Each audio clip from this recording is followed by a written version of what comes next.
Assalamualaikum warahmatullahi wabarakatuh.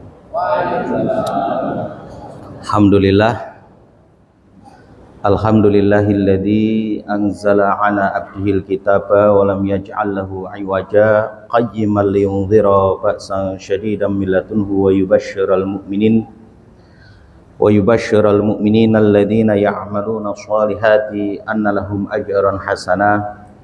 Asyhadu an la ilaha illallah wahdahu la syarikalah wa asyhadu anna Muhammadan abduhu wa rasuluh. Qala Allah ta'ala fi kitabil karim, a'udzu billahi minasyaitonir rajim. Ya ayyuhalladzina amanu taqullaha wal tanzur nafsum ma qaddamat lighad wattaqullaha innallaha khabirum bima ta'malun. Allahumma sholli wa sallim ala nabiyyina Muhammadin wa ala alihi wa sahbihi wa man tabi'ahum bi ihsanin ila yaumiddin.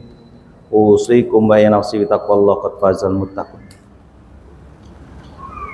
Pada para alim, para kiai, para ustadz, para sesepuh, bini sepuh yang dimuliakan Allah Subhanahu wa taala, pengurus takmir masjid dan juga panitia pengajian yang saya hormati. Alhamdulillah, Allah Subhanahu wa taala pada pagi hari ini masih memberikan dan berkenan memberikan satu anugerah, datang ke masjid di pagi hari yang sebenarnya kesibukan kita ini kalau kita mau turuti tidak akan pernah ada habisnya. Dunia itu kalau kita atur atau kita urusi nggak akan ada habisnya. Dan semakin kita sibuk dengan dunia kita, maka sebenarnya hati kita semakin gersang. Maka ketika kita menginginkan kedamaian, datanglah ke pengajian. Ya, ini adalah salah satu obat untuk menghalau kecintaan kita kepada dunia. Dan kita bersyukur karena dengan anugerah inilah seorang yang sehat belum tentu mau untuk mendatangi kajian atau berbuat baik. Seorang yang sehat belum tentu memiliki kekuatan untuk kepedulian terhadap orang lain, menginfakkan hartanya, jiwanya untuk berjuang di jalan Allah. Ini semua ada satu jasa dari seorang nabi yang namanya Nabiullah Muhammad sallallahu alaihi wasallam. Beliau telah berjasa, telah memberikan kepada kita contoh teladan, petunjuk dari wahyu Allah Subhanahu wa taala sehingga kita mampu percaya, beriman. Dan hanya bagi orang beriman. Jenengan percaya kalau misalnya balasan Allah, kedatangan kita setiap langkahnya itu memiliki satu balasan yang sangat istimewa dari Allah Subhanahu wa taala. Itu dituntut satu keimanan. Kalau kita tidak beriman, tidak mau. Kalau seorang istri membuatkan teh atau kopi itu balasan dari Allah itu besar, ya, dan mau melakukan padahal pada posisi yang lelah, pada posisi yang capek, ya, hanya dengan kekuatan iman yang bisa menggerakkan. Kalau sekiranya Allah SWT datangkan dari langit balasannya secara nyata, misalnya uang satu kepok itu, saya kira banyak para istri tidak akan mengeluh, karena setiap bikin kopi, setiap bikin teh akan jatuh uang satu kepok. Tidak ada istri yang keluar negeri untuk bekerja. Tapi balasan Allah yang lebih besar daripada uang sekepok ini hanya bagi orang yang beriman yang mau mengamalkan. Pada kesempatan ini saya diberi satu tema atau satu materi yang kaitannya dengan masalah Ramadan.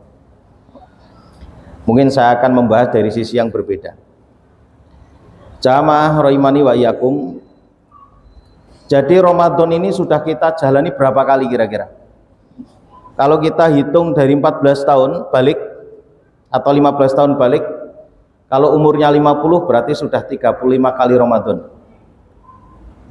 Ada yang umurnya 50? Yang umurnya 40 berarti sudah 25 kali. Yang umurnya 70, ya, banyak kali.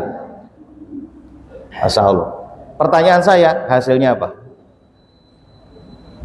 Ramadan ini kan kita jalani setiap tahun.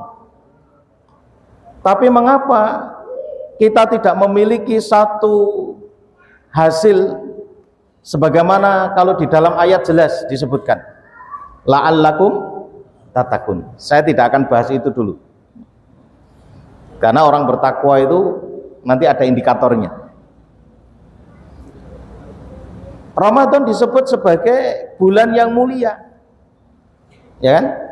Ada syahrun mubarak, yaitu bulan yang diberkahi. Pertanyaannya, sudahkah kita dapatkan keberkahan Ramadan? Atau betul-betul kita memuliakan Ramadan? Pertanyaan saya.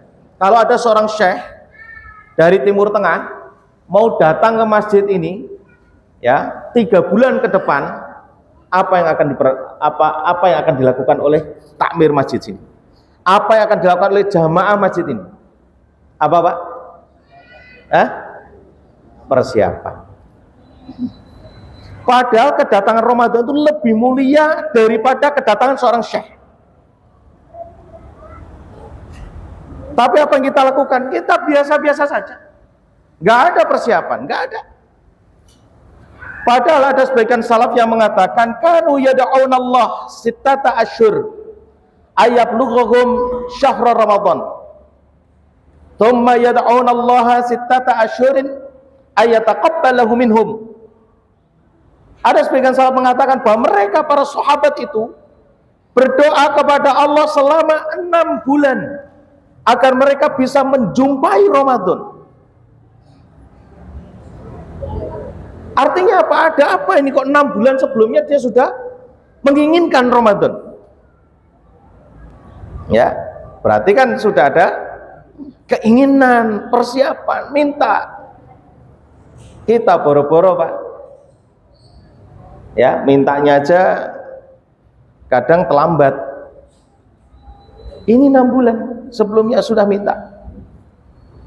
Nanti setelah Ramadan lewat, beliau berdoa selama 6 bulan juga agar apa yang diamalkan di bulan Ramadan diterima oleh Allah Subhanahu wa taala.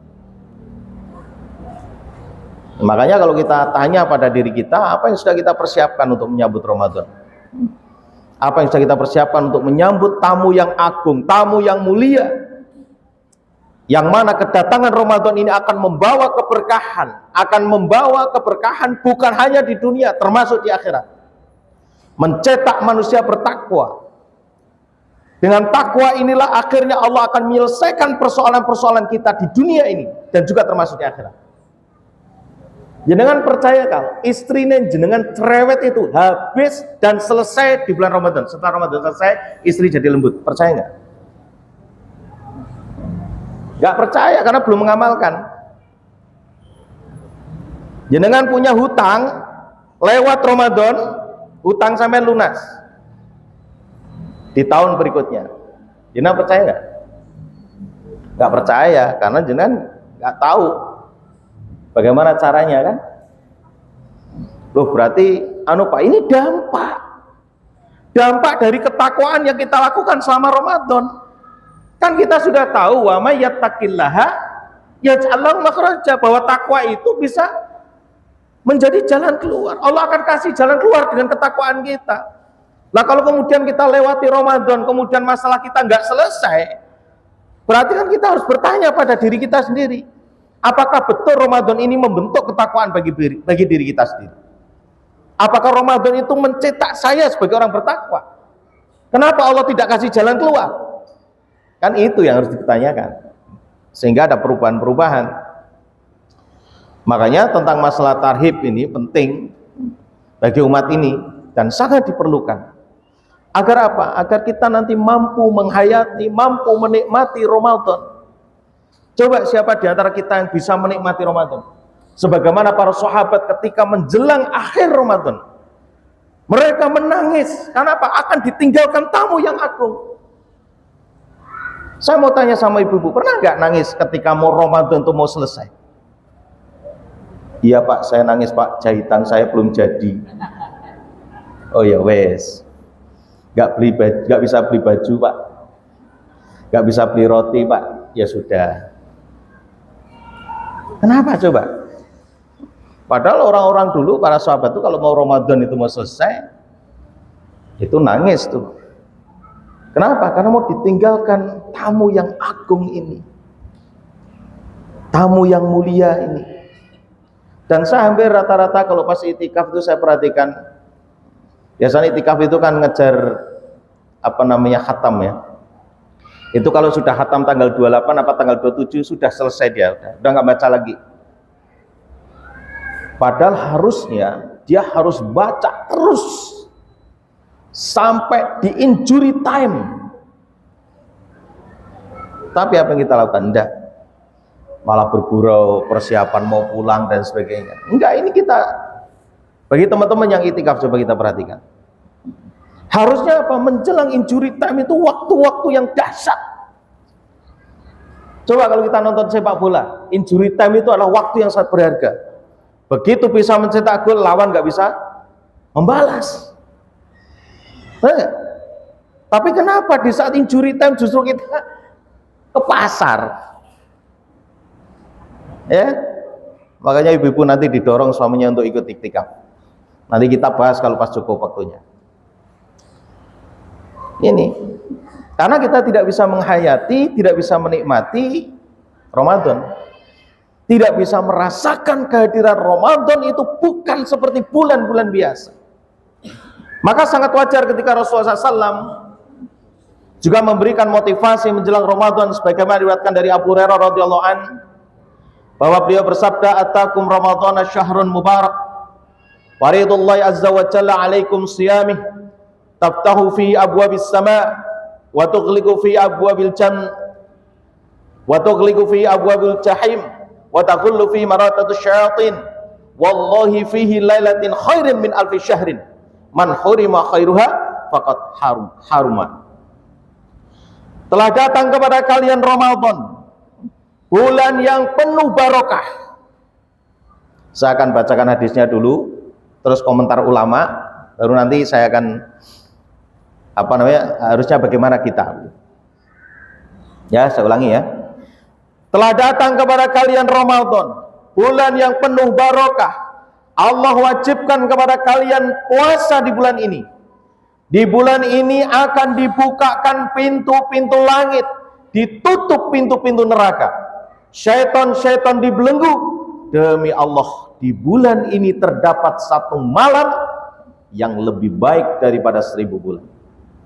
Siapa yang terhalang untuk mendulang banyaknya pahala di malam itu, berarti dia terhalang mendapatkan kebaikan. Ini hadis riwayat Imam Ahmad, Imam Nasai. Nah, tentang hadis ini ada seorang ulama namanya Syekh Abdullah Al-Fauzan, dia mengatakan, fi hadzal hadithi bisyaratil li'ibadillahi shalihina bi qudumi syahri Ramadan al-mubarak. Li'anna Nabiya sallallahu alaihi wasallam akhbaru sahabah radhiyallahu anhum ajma'in bi qudumihi. Wa laysa hadha akhbaran majradan bal ma'nahu bisyaratihim bi musimin adimin. Yaqdaruhul haqq qadrahu salihun al-mushmirun li'annahu baina fihi ma hayya Allahu li ibadihi min asbabil maghfirati wa ridwani wa ya asbabun katsira. Faman fatatul maghfirah fi Ramadan fa huwa muharramun ghayatul haraman. Beliau Syekh Abdullah Al-Fauzan mengatakan bahwa di dalam hadis ini terdapat satu kabar gembira bagi para hamba Allah yang saleh. Dengan datangnya bulan Ramadan yang diberkahi, karena Rasulullah SAW menyampaikan kepada para sahabat akan kedatangan Ramadan ini bukan hanya berita semata, tapi maknanya ada satu kabar gembira bagi mereka dengan adanya waktu yang agung, yang memang sudah selayaknya dimuliakan oleh orang-orang yang soleh dan siap untuk melaksanakan amal-amal di bulan Ramadan. Karena beliau Rasulullah SAW menjelaskan bahwa di bulan Ramadan Allah telah siapkan begitu banyak kebaikan, yang mana kebaikan-kebaikan ini menjadi sebab untuk mendapatkan ampunan dan ridhonya. Dan sebab-sebab ini banyak sekali. Karena itu siapa yang tidak mendapatkan ampunan di bulan Ramadan, berarti dia telah diharamkan untuk mendapatkan banyak kebaikan. Masya Allah. Mari kita perhatikan, ya, kita kupas satu-satu. Yang pertama, Rasulullah SAW dalam komentarannya Syekh Abdul Al-Fauzan ini adalah bahwa dari hadis tadi merupakan kabar gembira bagi para hamba Allah yang soleh. Berarti yang senang menyambut datangnya Ramadan hanyalah orang-orang yang soleh. Yang tidak soleh tidak suka, yang nggak soleh nggak senang. Perasaan baru kemarin ya Ramadan, kok sekarang Ramadan lagi, ya. Yang paling nggak suka itu kalau saya perhatikan itu, ya maaf ya, kalau di sini ada saya mohon maaf sebelumnya karena saya pernah mengalami juga. Yang paling nggak suka kedatangan Ramadan itu adalah ketua koperasi simpan pinjam. Wes itu golekan utang ya mesti. Kenapa? Ramadan itu banyak yang ngambil, banyak juga untuk nyari modal, ya toh, untuk jualan, memanfaatkan momen Ramadan. Bagi anggotanya itu biasanya begitu. Wes pokoknya kalau menjelang Ramadan, saya pernah kerja di sebuah koperasi dulu, itu juara nasional Indonesia itu berturut-turut 3 kali. Saya paham persis setiap menjelang Ramadan pasti ketuanya itu pusing. Belum lagi kalau di Ramadan kedatangan tamu untuk apa?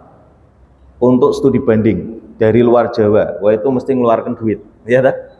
Nah, untuk nyambut tamu masa nggak ngeluarin duit? Tak mungkin.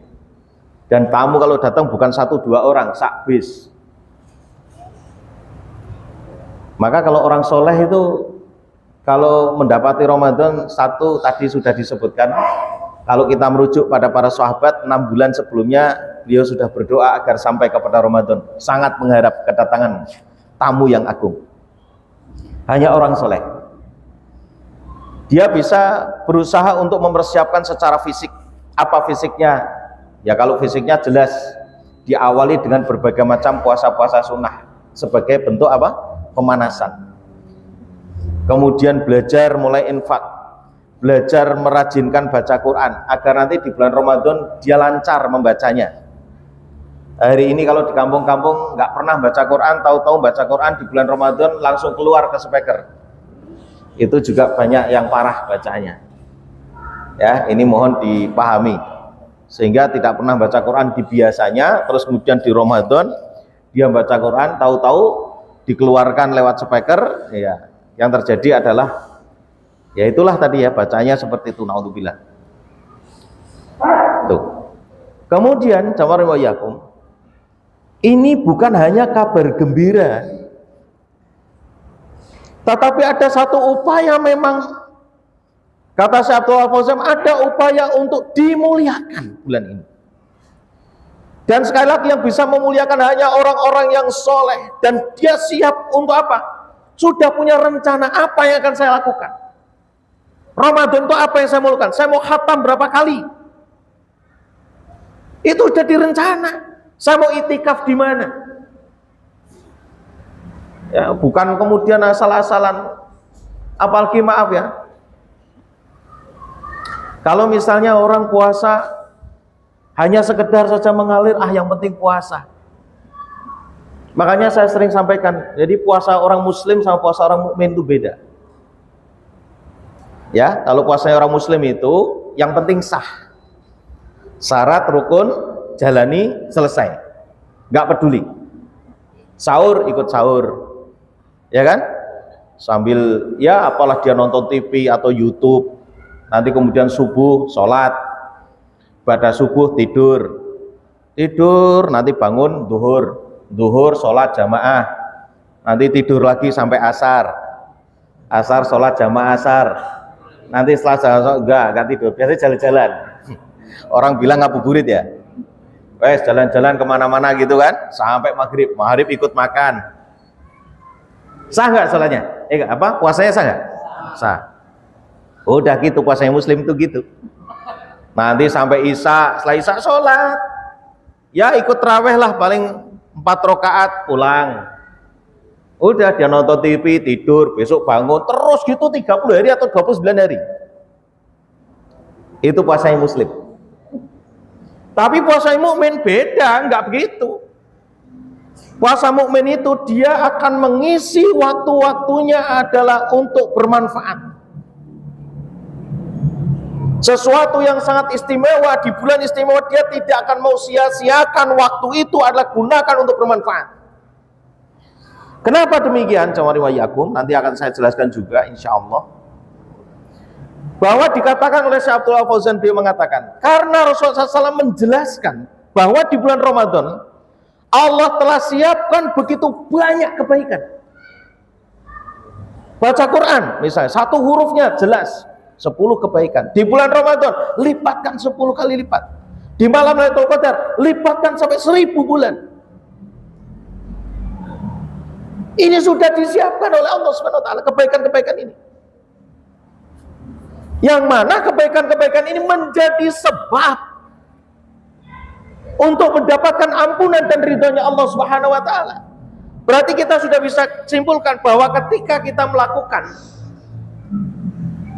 kebaikan-kebaikan itu menjadi sebab. Lah kalau kita tidak banyak melakukan kebaikan, apa sebabnya? Apa yang menjadi asbabnya? Ya bisa jadi sholatnya, iya, sholatnya. Tapi kira-kira kalau kita mau lihat peluang dari banyaknya aktivitas kegiatan kebaikan dengan hanya sekedar sholat saja, lebih banyak mana peluang untuk mendapatkan ampunan? Lebih banyak orang yang melakukan banyak kebaikan di bulan Ramadan. Maka jangan spekulasi. Semakin banyak kita khatamkan Quran, insya Allah di situ semakin banyak kebaikan peluangnya. Satu hurufnya saja sudah 10 kebaikan. Di bulan Ramadan dilipat gandakan 10 kali lipat. Kita tidak tahu huruf yang mana yang kita baca itu yang menjadi sebab ampunan dan ridhonya Allah Subhanahu wa taala. Makanya beliau mengatakan, karena itu siapa yang tidak mendapatkan ampunan di bulan Ramadan, berarti dia telah diharamkan untuk mendapatkan banyak kebaikan. Kalau tadi disebutkan ada seorang yang berpuasa hanya mendapatkan lapar dan dahaga, tidak mendapatkan ampunan, tidak mendapatkan rahmatnya Allah. Itu tadi puasa sing hanya sah saja tadi mungkin.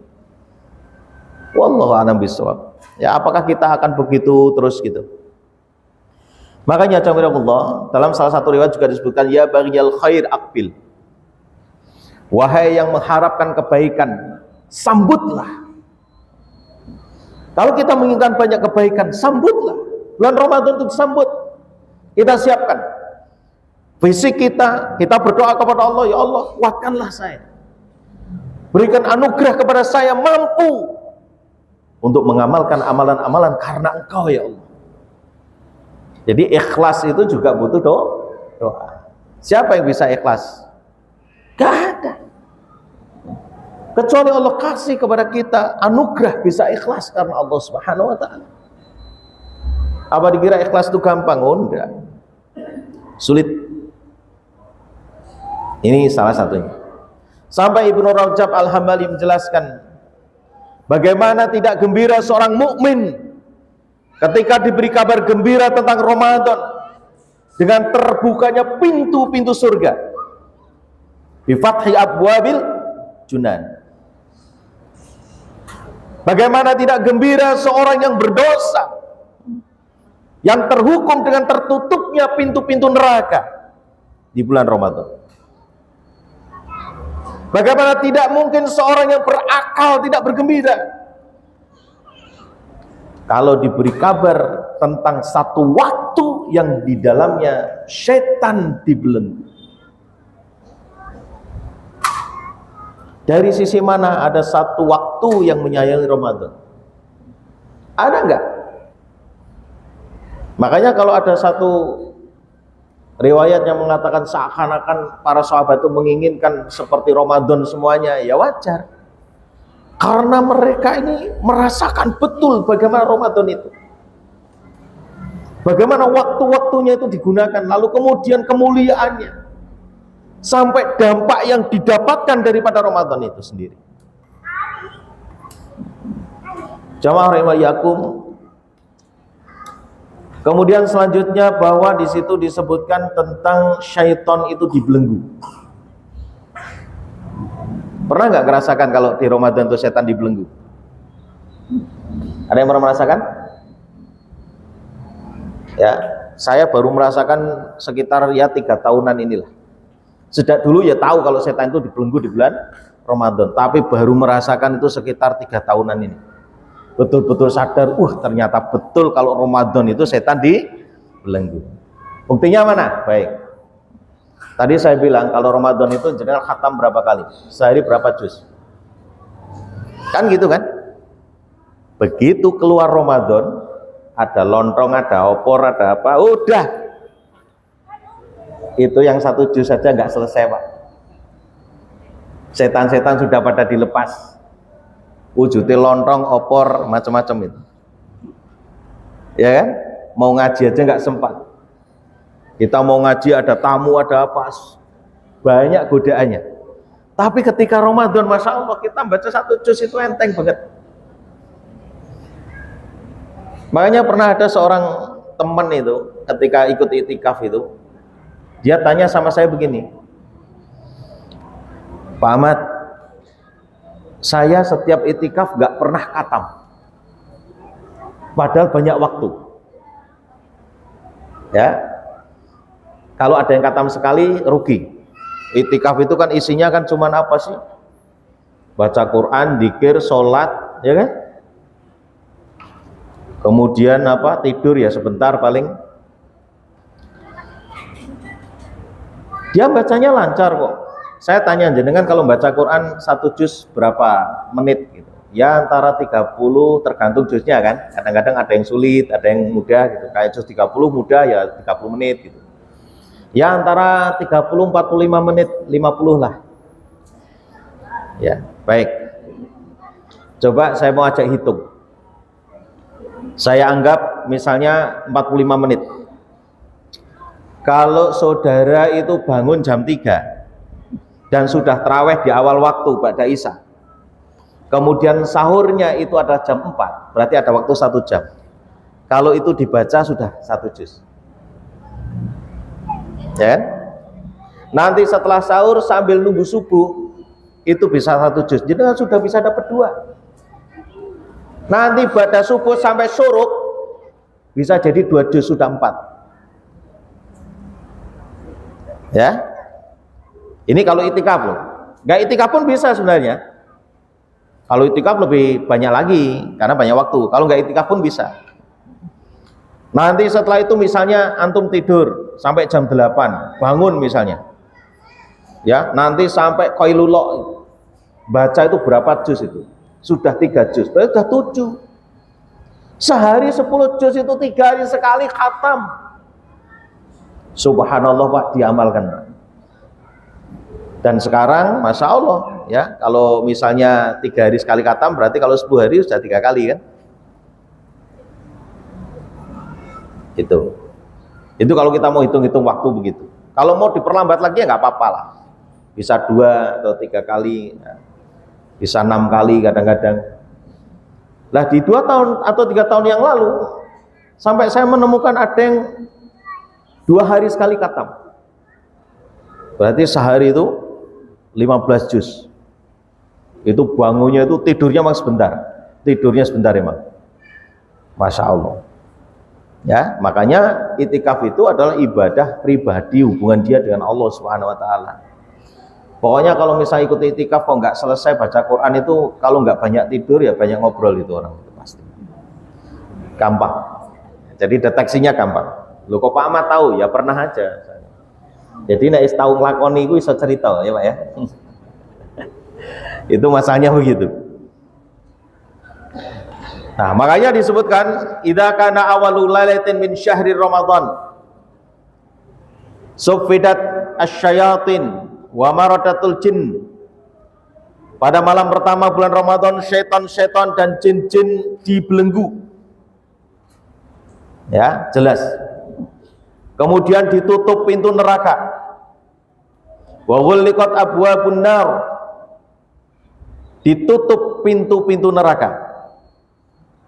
Tidak ada satupun pintu yang terbuka dan pintu-pintu jannah dibuka. Tidak ada satupun yang tertutup. Dalam riwayat yang lain, pintu rahmat dibuka oleh Allah Subhanahu wa taala lebar-lebar. Idza kana Ramadan futihat abwabur rahmah. Apabila datang bulan Ramadan, pintu rahmat dibuka. Ya, saya sering kadang-kadang kalau ada seorang suami istri ya, suami istri itu misalnya punya konflik nih, konflik di bulan Rajab, bulan Sya'ban, lewatin Ramadan, harusnya loh ya, kalau kita lihat dari sisi hadis ini, kalau pintu rahmat itu dibuka, itu udah rujuk itu, karena rahmatnya nggak nyangkut ya nggak rujuk, malah tambah cerai, ya kan? Karena Ramadan itu salah satu bulan. Di antaranya kalau bahasa saya ya bulan muhasabah. Kalau tadi disebutkan ada tazkiyatun nufus ya di bulan Ramadan itu. Karena di Ramadan itu bukan hanya menahan lapar dan dahaga, itu bisa merubah karakter manusia. Makanya saya tadi bilang, bagi bapak-bapak yang memiliki istri yang cerewet itu bisa dimintakan di bulan Ramadan. Ya Allah, istriku adalah makhlukmu ya Allah, ciptaanmu ya Allah, lembutkanlah hatimu ya lembutkanlah hatinya ya Allah gitu. Begitu juga ibu-ibu yang punya suami yang galak. Ibu punya suami galak enggak? Enggak ya, alhamdulillah. Kalau punya suami galak juga dimintakan di bulan Ramadan, itu langsung dikabulkan ya, insya Allah. Ya, punya keinginan apapun, yang pengen umroh ya minta di bulan Ramadan, yang belum punya rumah minta di bulan Ramadan, ya seperti itu. Jadi insya Allah, makanya kita memuliakan ini ya dalam rangka menyambut Ramadan itu diantaranya adalah dengan mengisi amal-amal soleh. Ya, persiapan Ramadan sudah kita siapkan, jiwa kita, raga kita sudah tahu menjelang Ramadan jangan terlalu capek bekerja. Kita siapkan betul-betul waktunya itu untuk menjaga badan kita biar sehat dan minta kepada Allah. Dan kemudian kita juga sudah berencana akan mau melakukan apa itu di bulan Ramadan.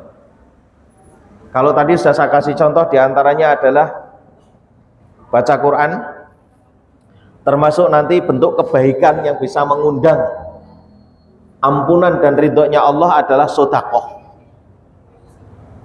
Ya, disebutkan anna Nabi sallallahu alaihi wasallam ajwadan nas wajwatu ma yakunu fi Ramadan, bahwa Rasulullah SAW adalah orang yang paling dermawan dan paling gemar bersedekah. Ini Rasulullah SAW ya. Dan semangat beliau di dalam bersedekah lebih kuat lagi ketika bulan Ramadan. Makanya kenapa kayak orang misalnya ya ada proposal itu macam-macam. Ada proposal pembangunan masjid, ada proposal pembangunan gedung dakwah, ada proposal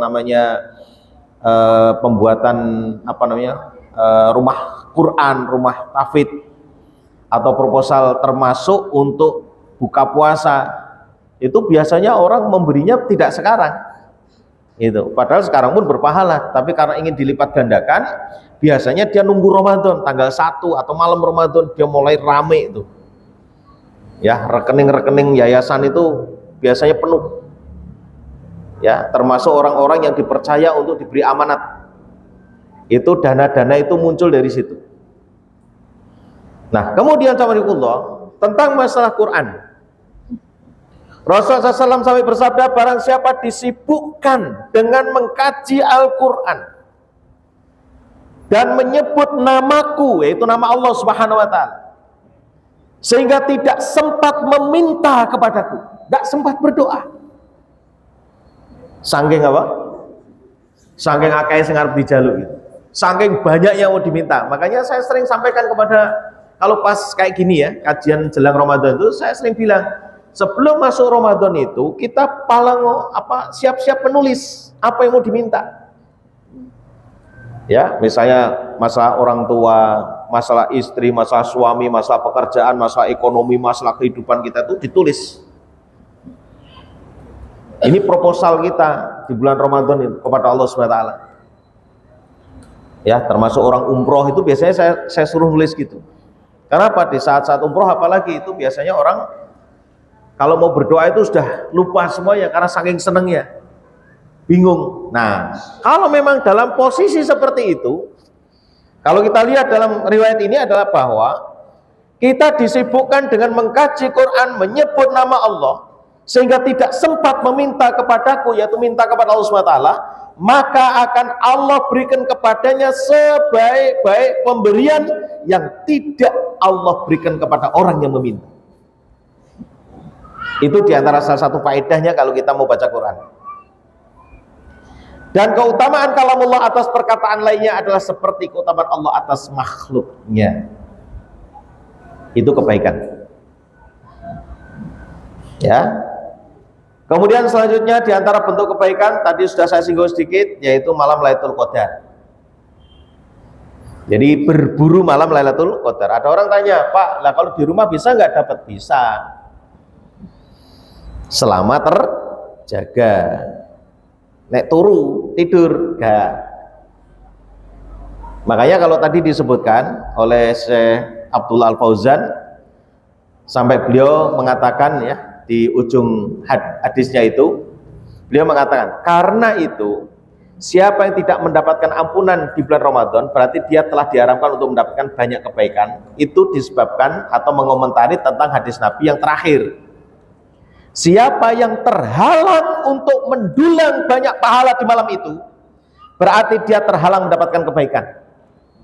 Jadi kalau yang saya pahami dari ini adalah begini, setiap kita insya Allah ya selama terjaga pada malam itu mesti dapat malam Lailatul Qadar. Karena malam Lailatul Qadar itu datangnya adalah ba'da isya sampai hatta matlail fajar. Jadi orang yang ikut apa? Tarawih itu dapat. Persoalannya kalau cuma tarawih kemudian pulang sudah nggak ngapa-ngapain ya, atau yang itikaf itu setelah tarawih pada malam Lailatul Qadar terus kemudian tidur, besoknya bangun hanya untuk sahur saja, itu rugi. Berarti dia telah terhalang mendapatkan banyak kebaikan yang seharusnya setelah tarawih jangan tidur, dia baca Quran, dia zikir ya, kemudian melakukan satu perbuatan yang baik tadi. Maka sangat rugi sekali ketika malam itu dia hanya seperti itu. Nah, iktikaf ini adalah dalam rangka untuk apa? Memburu malam Lailatul Qadar. Makanya bagi ibu-ibu nun sewu, kalau di 10 hari terakhir itu ya diusahakan tidurnya sebentar ya. Ya kalau dalam satu riwayat memang disebutkan di malam-malam tanggal ganjil. Ya kalau bahasa saya wis ora usah ganjil, rasa ganep, yang penting ya toh kita berburu di akhir 10, di akhir bulan Ramadan. Makanya disebutkan altamisuha fil ashri al awakhir mir Ramadan. Carilah malam Lailatul Qadar di 10 akhir dari bulan Ramadan. Ya, makanya kalau nanti kita nyarinya 10 akhir itu, kalau nanti pas kebetulan puasanya berbeda kan jadi ini yang ganjil yang mana gitu. Makanya sudahlah. Pokoknya yang penting 10 terakhir itu kita usahakan untuk optimalkan banyak berbuat baik. Makanya kebaikan-kebaikan ini kenapa kita lakukan? Karena kita sangat berharap sekali. Kalau disebutkan man shoma ramadhana imanan wahtisaban, ujungnya apa? Ghufira lahu ma taqaddama min dzambi. Ghufira lahu ma taqaddama min dzambi, itu kan ada sebabnya. Imanan wahtisaban. Ya, dia lakukan Ramadan itu dengan penuh keyakinan, iman dan sadar bahwa ini perintahnya Allah. Kalau Rasul kemudian memerintahkan kita bergembira, ya bergembiralah dengan Ramadan. Kan begitu. Kemudian ihtisaban, mengharap ridhonya Allah, mengharap pahalanya Allah, pahala termasuk pahala dari Ramadan, pahala dari amal-amal kebaikan itu, baru akan menjadi sebab dapat ampunan dan ridhonya Allah. Makanya kalau disebutkan rubba so'imin haddahu min siyamihil ju' wal atas, berapa banyak orang yang berpuasa tapi tidak mendapatkan dari puasanya itu kecuali lapar dan dahaga, itu disebabkan dia tidak banyak melakukan kebaikan. Makanya sampai disebutkan rahima anfu abdin au ba'uda dakhala alaihi ramadan falam yaghfar lahu.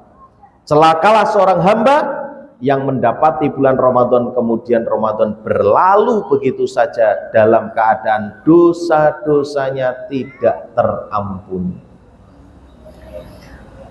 Makanya kita sudah mulai memplanning apa ini kebaikan apa nih. Ya. Makanya kalau kita tidak memperhatikan ini, ya kita tidak akan memahami betul bagaimana Ramadan itu betul-betul satu bulan yang sangat dahsyat. Saya pernah punya pengalaman masalahnya. Jadi Ramadan masuk baru 2 hari, tinggal duduk begini sore-sore, kan ada di antara salah satu tempat waktu dikabulkannya doa di bulan Ramadan itu kan menjelang maghrib, ya kan? Menjelang buka itu. Apa? Waktu itu saya begini, ya Allah, saya pengen ke Baitullah. Itu aja. Ya Allah, saya pengen ke Baitullah. Apa yang terjadi? 2 hari berikutnya orang datang ngajak saya ke Baitullah. Masya Allah ya. Jadi begitu cepatnya. Itulah makanya saya percaya. Kalau pintu langit dibuka, kemudian doanya dikabulkan, ya saya percaya. Itu kalau kita tidak buktikan, ya kita tidak akan bisa meningkatkan iman ketika kita membaca hadits ini, nggak bisa. Ya. Iman kita itu bisa meningkat ketika Allah SWT betul-betul atas keyakinan kita dan permintaan kita, kemudian Allah kabulkan. Nah kemudian Allah, kita nanti bisa mengukur apakah Ramadan kita ini berhasil atau tidak, kebaikan-kebaikan kita ini apakah diterima oleh Allah atau tidak. Maka ada ukurannya. Ya, disebutkan dalam kitab Al-Fawaid, disebutkan min sawabil hasanati al hasanatu ba'daha. Di antara balasan bagi amalan kebaikan itu adalah amalan kebaikan yang ada setelahnya. Inilah indikator barokah. Ya, yang saya sering sebut, di antara barokah itu adalah apa? Ziyadatul khair ba'dal khair. Jadi melakukan satu kebaikan ya setelah dia melakukan kebaikan sebelumnya. Jadi kalau misalnya disebutkan di antara balasan bagi amalan kebaikan adalah amalan kebaikan yang ada setelahnya, ini merupakan indikator. Artinya setelah Ramadan terus ngapain gitu. Kalau yang tadi di Ramadan itu bisa kita baca sehari 2 atau 3 juz gitu. Lalu kemudian setelah Ramadan apa? Kalau di Ramadan kemudian ada sedekah, apakah setelah Ramadan ada sedekah apa enggak? Sebelum Ramadan ada puasa, apakah setelah Ramadan ada puasa enggak? Itu. Nanti kita akan teruji. Makanya kalau tidak kita latih ya, anak-anak kita termasuk yang masih kecil-kecil ini.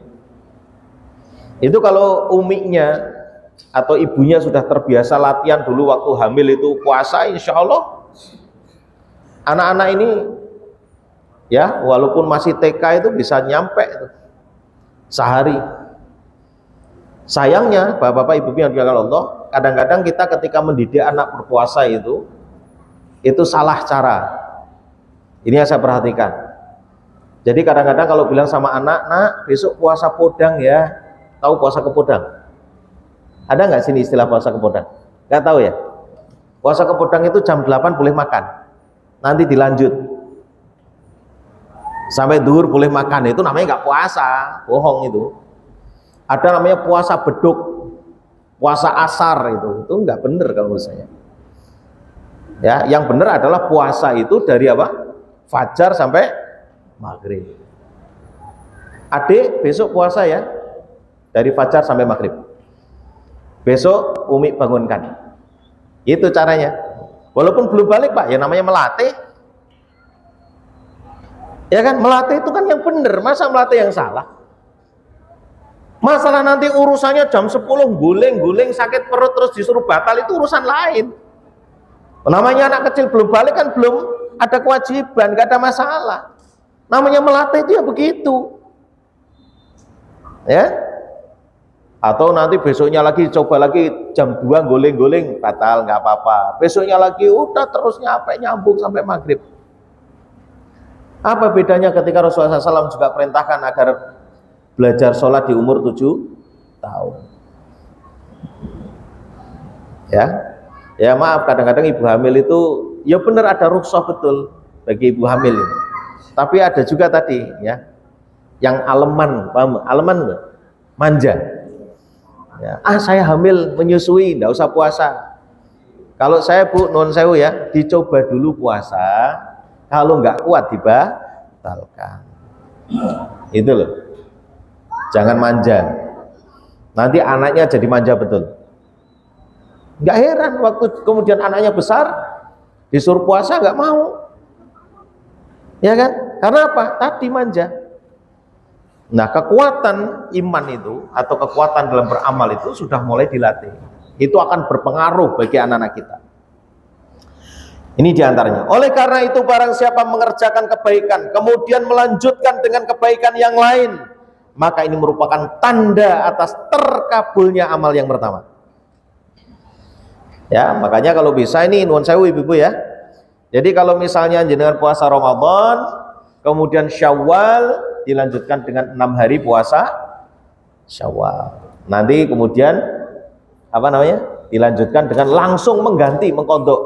Kalau memang dia punya hutang, mengqadha puasa. Sehingga apa? Nanti kalau dalam bahasa saya, kalau di keluarga itu biasanya maksimal Dzulqa'dah atau Dzulqa'dah itu harus sudah selesai. Itu. Sehingga nanti begitu masuk bulan Dzulhijjah ada puasa Arafah, pahalanya sudah ya kan sempurna karena kewajibannya sudah dijalankan. Kita tuh harus berpikir begitu. Jangan dibiarkan. Ini makanya para bapak punya tanggung jawab untuk bisa mengingatkan kepada istrinya. Lanjutkan puasa Syawal 6 hari. Kemudian apa namanya? Langsung mengqadha atau mengganti puasa Ramadan yang dia tidak kerjakan karena alasan-alasan tertentu. Ya terutama haid. Ini ibu-ibu jangan malas. Ini catat betul. Nanti jenengan akan merasakan bagaimana ya, bagaimana Ramadan itu nanti bisa dinikmati. Itu kalau kita ada kesungguhan. Kalau tidak ada, enggak ada. Ini. Demikian pula sebaliknya, jika seorang melakukan satu kebaikan lalu diikuti dengan amalan buruk, setelah Ramadan justru malah kebaikan-kebaikannya ditinggalkan dan keburukannya yang dominan, ya. Jadi kalau tadi disebutkan fa'alhamaha fujuraha wa taqwaha, fujurnya itu yang dominan daripada takwa, maka ini merupakan tanda tertolaknya amal yang pertama. Maka kita bisa melihat sebenarnya ini tidak hanya berlaku untuk Ramadan. Kebaikan selalu menghasilkan kebaikan. Ya kan? Hal jazaul ihsan ilal ihsan. Kan gitu kan? Indikatornya gitu. Ada orang misalnya ini, mau kemana Bapak? Saya mau pengajian. Misalnya begitu. Datanglah dia ke pengajian. Ini pernah kita alami di satu daerah. Saya kebetulan pas nginep di situ ada pengajian. Yo kiainya lucu sekali. Sangat lucu. Saya ikut pengajian tapi nggak sampai selesai. Jam 11 saya pulang bersama dengan teman-teman saya, terus kemudian tidur. Begitu subuh, kiai setempat nggak datang, nggak sholat subuh, jamaah maksudnya. Sampai saya disuruh jadi imam kan berarti kan nggak ada itu. Yang ada teman-teman saya sama saya toh. Loh, tadi malam kan ada kebaikan yang namanya pengajian. Lalu kenapa kok bisa sampai subuhnya terlambat gitu? Atau tidak jamaah? Jadi bisa menyimpulkan nggak? Kalau memang yang tadi malam itu dilakukan adalah satu kebaikan, harusnya akan muncul kebaikan. Ya minimal yang wajib-wajib tadilah. Kalau yang hebat lagi sebelumnya sudah bangun, ada sholat tahajud dan seterusnya. Ya kalaulah misalnya itu tidak lah, ya minimal yang apa? Yang pokok dijaga. Orang ziarah kubur, Baik enggak? Baik. Karena Rasulullah perintah, zurul kubur. Fa innaha tudzakirul maut. Untuk apa mengingat? Mati. Orang kalau ziarah kubur, pulang dari ziarah kubur, maka akhlaknya akan semakin baik. Kenapa? Karena diingat mati. Akhlaknya baik. Yang tadinya suka pemarah jadi lemah lembut. Yang tadinya pelit jadi dermawan. Itu harusnya. Tapi kalau ada orang ziarah kemana-mana, kemudian akhlaknya tidak berubah, apalagi yang pemarah semakin dia marah, berarti dia bukan ziarah kubur, tapi wisata. Kalau kita pertimbangannya dengan ilmu begitu Pak, nggak bisa dihapusi Pak. Ya Bu ya, nanti kalau ibu-ibu punya suami kok iktikaf, sepulang iktikaf kita lihat berubah nggak perangainya. Kalau nggak berubah, berarti mungkin ada yang salah dalam iktikafnya, ya kan? Bisa jadi niatnya, bisa jadi amal-amal dalam iktikafnya. Kan ada orang iktikaf itu karena menghindari istrinya yang galak juga ada. Ya, menghindari tagihan sales juga ada. Saya pernah dulu ada temen itu iktikaf itu karena menghindari sales. Ya awal-awal ya dia salah-salah begitu. Dia mengakui saya memang salah Pak gitu. Tapi akhir-akhir ini tahun-tahun berikutnya dia sudah bisa menata niatnya. Ya kan kadang-kadang kan diawali dengan niat yang salah dulu untuk menjadi benar. Betul ya? Artinya kan kita beri kesempatan. Ini satu contoh.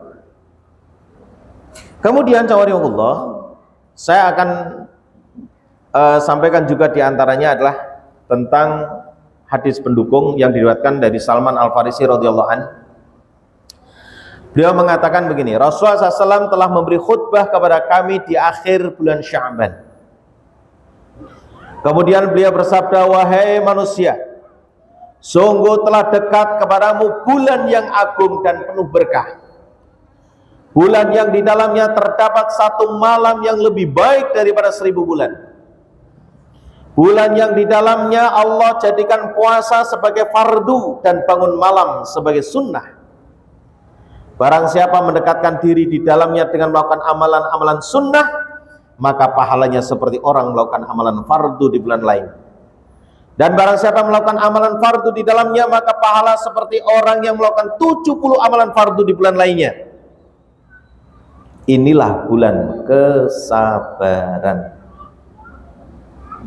Jadi kalau tadi saya terangkan lewati Ramadan, karena Ramadan adalah bulan kesabaran.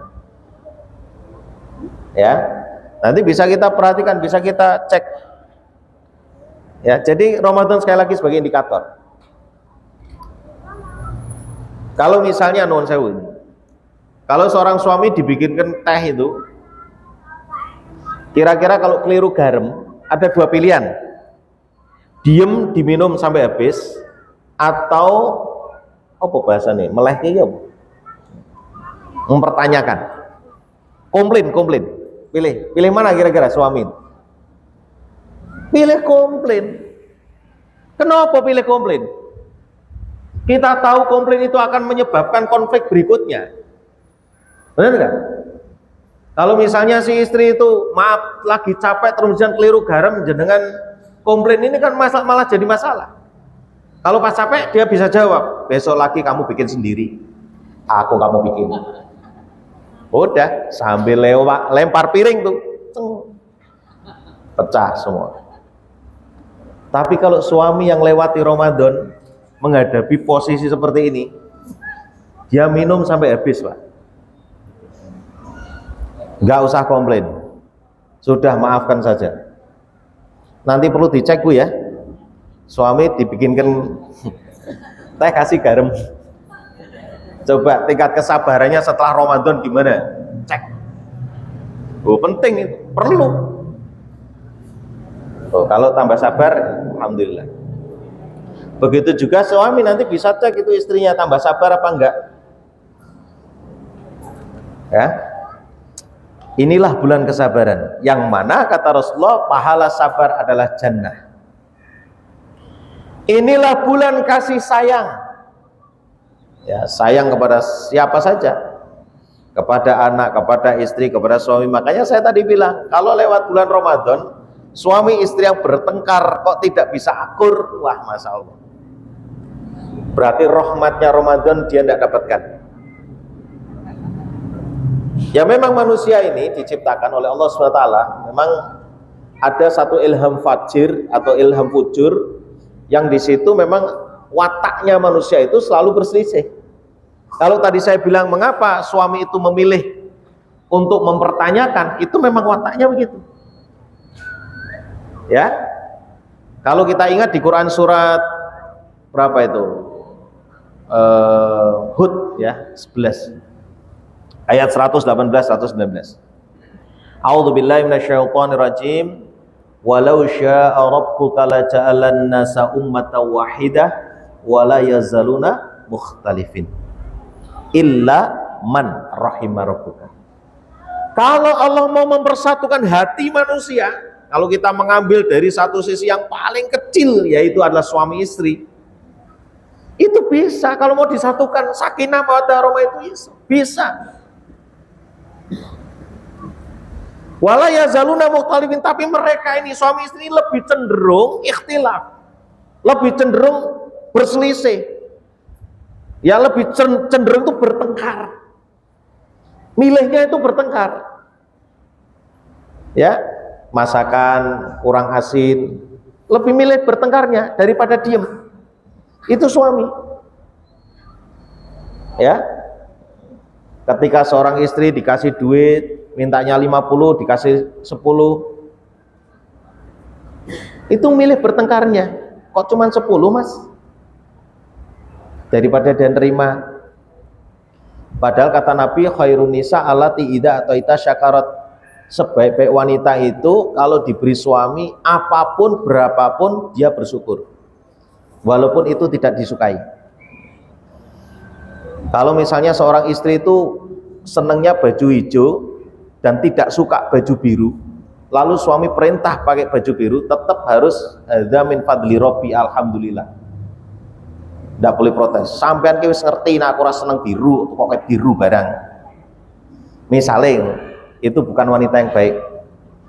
Wanita yang baik itu tetap kalau dipandang menyenangkan.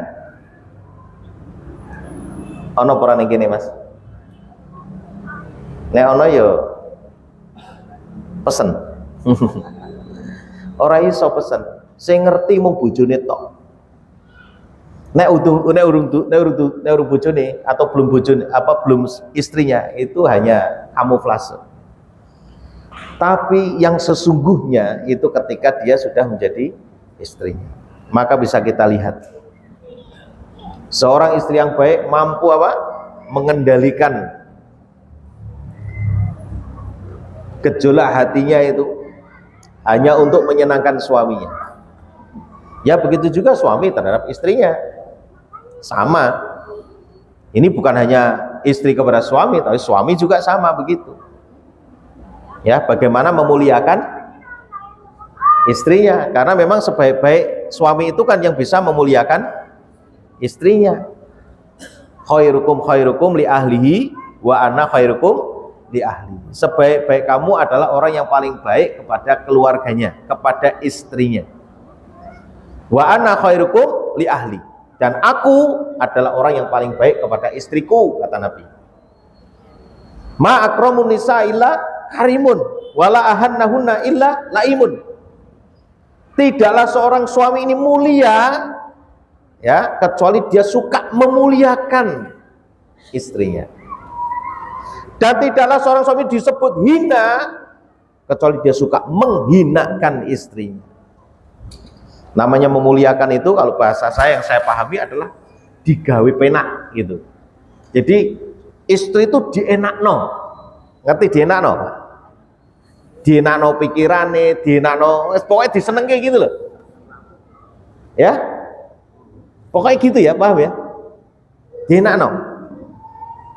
Jadi istri itu paling suka kalau nggak punya beban, nggak tahu harga barang kalau perlu. Makanya nggak usah buka-buka Shopee, nanti banyak tahu harga. Ya, belanja Belanja itu yang belanja suami, sehingga yang tahu harga adalah suami. Istri tidak tahu harga. Gas naik, listrik naik, SPP naik, itu istri nggak tahu. Itu namanya memuliakan. Ngentengke pikiran. Kesalahan seorang suami adalah, Dek, ini ada uang 2,5 juta, moso bodoh. Nah, ini suami kurang tanggung jawab. Istri yang suruh mikir. Coba bayangkan, wanita itu dikasih oleh Allah cuma setengah akal. Suruh mikir, pikirannya laki-laki nggak kuat. Makanya banyak wanita yang akhirnya kena kanker, ya kan, miom, kanker payudara, ada ini, situ, itu karena begitu. Ya kalau kita mau memuliakan istri kita, ya bebaskan dari pengetahuan-pengetahuan yang seharusnya dia tidak tahu. Kalau perlu istri itu tidak tahu kalau harga itu naik, harga mahal itu tidak perlu. Jadi dia santai.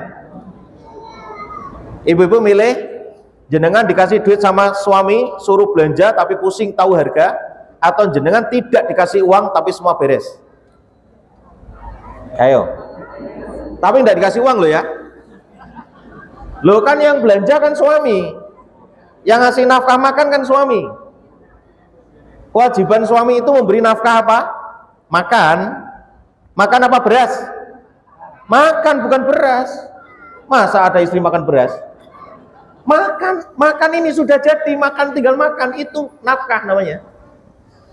Uang, apa bisa makan uang? Enggak. Makanya nanti Bu, kalau bisa, kayak Mas, kamu yang belanja Mas. Wah aku nggak bisa Dek, karena saya harus bekerja, berangkat pagi, begini-begini. Ya sudah, berarti suruh orang untuk belanja. Maaf ini Bapak-Bapak. Itu nafkahnya. Ya.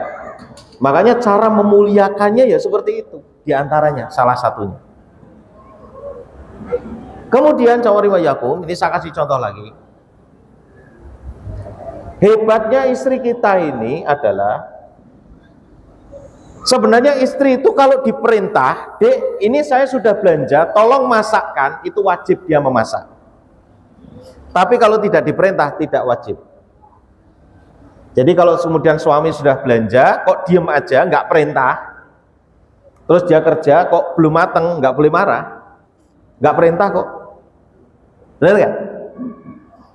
Makanya saya bilang hebatnya istri saya, hebatnya istri jenengan, hebatnya istri kita semua, nggak diperintah tapi dimasak. Dan yang saya heran, perbuatan-perbuatan yang baik seperti itu, para suami jarang berterima kasih kepada istrinya. Seneng ya, ibu seneng, merasa dibela. Matur nuwune ora, masya Allah. Bu ya jazakumullah wahai istriku, gitu ya. Coba saya mau tanya, jenengan kalau panggil istri apa? Sayang, sayang, ayang, bebek, ya. Kadang ada juga seorang suami itu kalau panggil istrinya itu gembrot, gendut. Astagfirullahaladzim. Itu tidak menghargai ciptaan Allah. Harusnya panggil yang bagus. Kalau dia toh misalnya maaf ini, kalau ada seorang suami yang betul-betul dia memiliki bobot yang besar, kemudian dimintai pendapat suaminya, Mas, aku kok ketok lemu ya Mas, yang penting sehat. Karena orang gemuk itu ada manfaatnya, bisa untuk bantalan juga kan. La haula wala quwata illa billah. Makanya ibu pun tidak usah minder. Kalau suami ini jenengan adalah orang yang jujur, yang baik, soleh, tidak akan protes dengan makhluknya Allah. Dia tetap akan mencintai makhluknya Allah. Hasil Ramadan itu sampai ke situ nantinya Bu.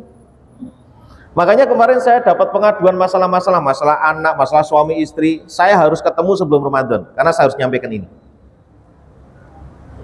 Dahsyatnya Ramadan itu bisa nanti merubah rumah tangga yang tadinya berantakan menjadi bagus itu di Ramadan. Itu kesempatan yang luar biasa. Karena disebut inilah bulan kasih sayang. Bulan ketika rizki seorang mukmin ditambah. Rizki bukan hanya uang. Kadang kita itu berpikir Dalam mindset kita namanya rezeki mesti duit. Makanya hampir rata-rata seminar magnet rezeki itu mesti yang dimaksud apa itu? Duit.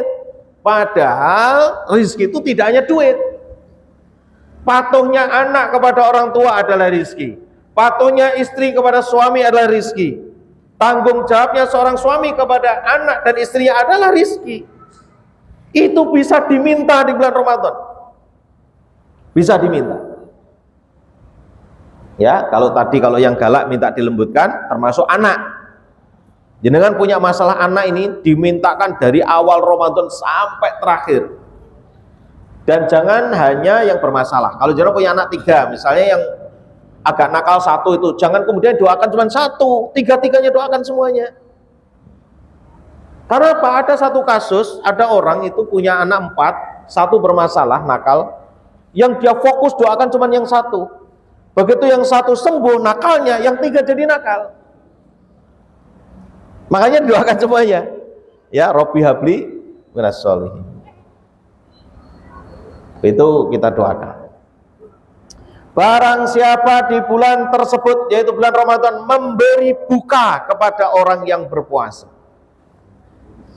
Memberi buka ini juga bagian daripada sedekah, juga bagian daripada kebaikan. Apa kata Rasulullah? Maka bisa menjadi ampunan bagi dosa-dosanya dan mendapat pahala yang sama tanpa sedikit pun mengurangi pahala orang itu. Ini merupakan salah satu rahmatnya Allah yang diberikan di bulan Ramadan kepada kita. Kenapa? Kita puasa, puasanya sah, tapi bisa hanya dapat lapar dan dahaga. Karena apa? Melakukan hal-hal yang bisa membatalkan pahala. Riba, ya kan? Fitnah, macam-macam itu. Puasanya sah tapi nggak dapat pahala, hanya dapat lapar dan dahaga. Tapi bisa di backup dengan cara apa? Memberi makan orang berpuasa. Mari kita perhatikan. Ternyata ketika Rasulullah SAW mengatakan seperti itu, para sahabat mengatakan begini, wahai Rasulullah, tidak setiap kami memiliki makanan untuk diberikan kepada orang yang berpuasa. Bahasa kitanya, aku ki cukup iso berbuka untuk diri saya. Aku gak bisa memberikan kepada orang lain. Apa kata Nabi? Ditekankan lagi. Allah memberi pahala kepada orang yang memberi buka puasa meskipun dengan sebutir kurma, seteguk air atau seisap susu. Coba saya mau tanya, sebutir kurma harganya berapa? Kira-kira kalau kita beli 1 kilo berapa butir kurma? Lalu berikan setiap orang 1. Ini masuk gak mampu 1 loh butir, ngasih 1 orang. Tapi kan termasuk kalimat sindiran. Masuk kebangetan nggak ini? Siji. Seteguk air, saya mau tanya, kalau misalnya jenengan ada air minum itu yang gelas, itu isinya berapa teguk?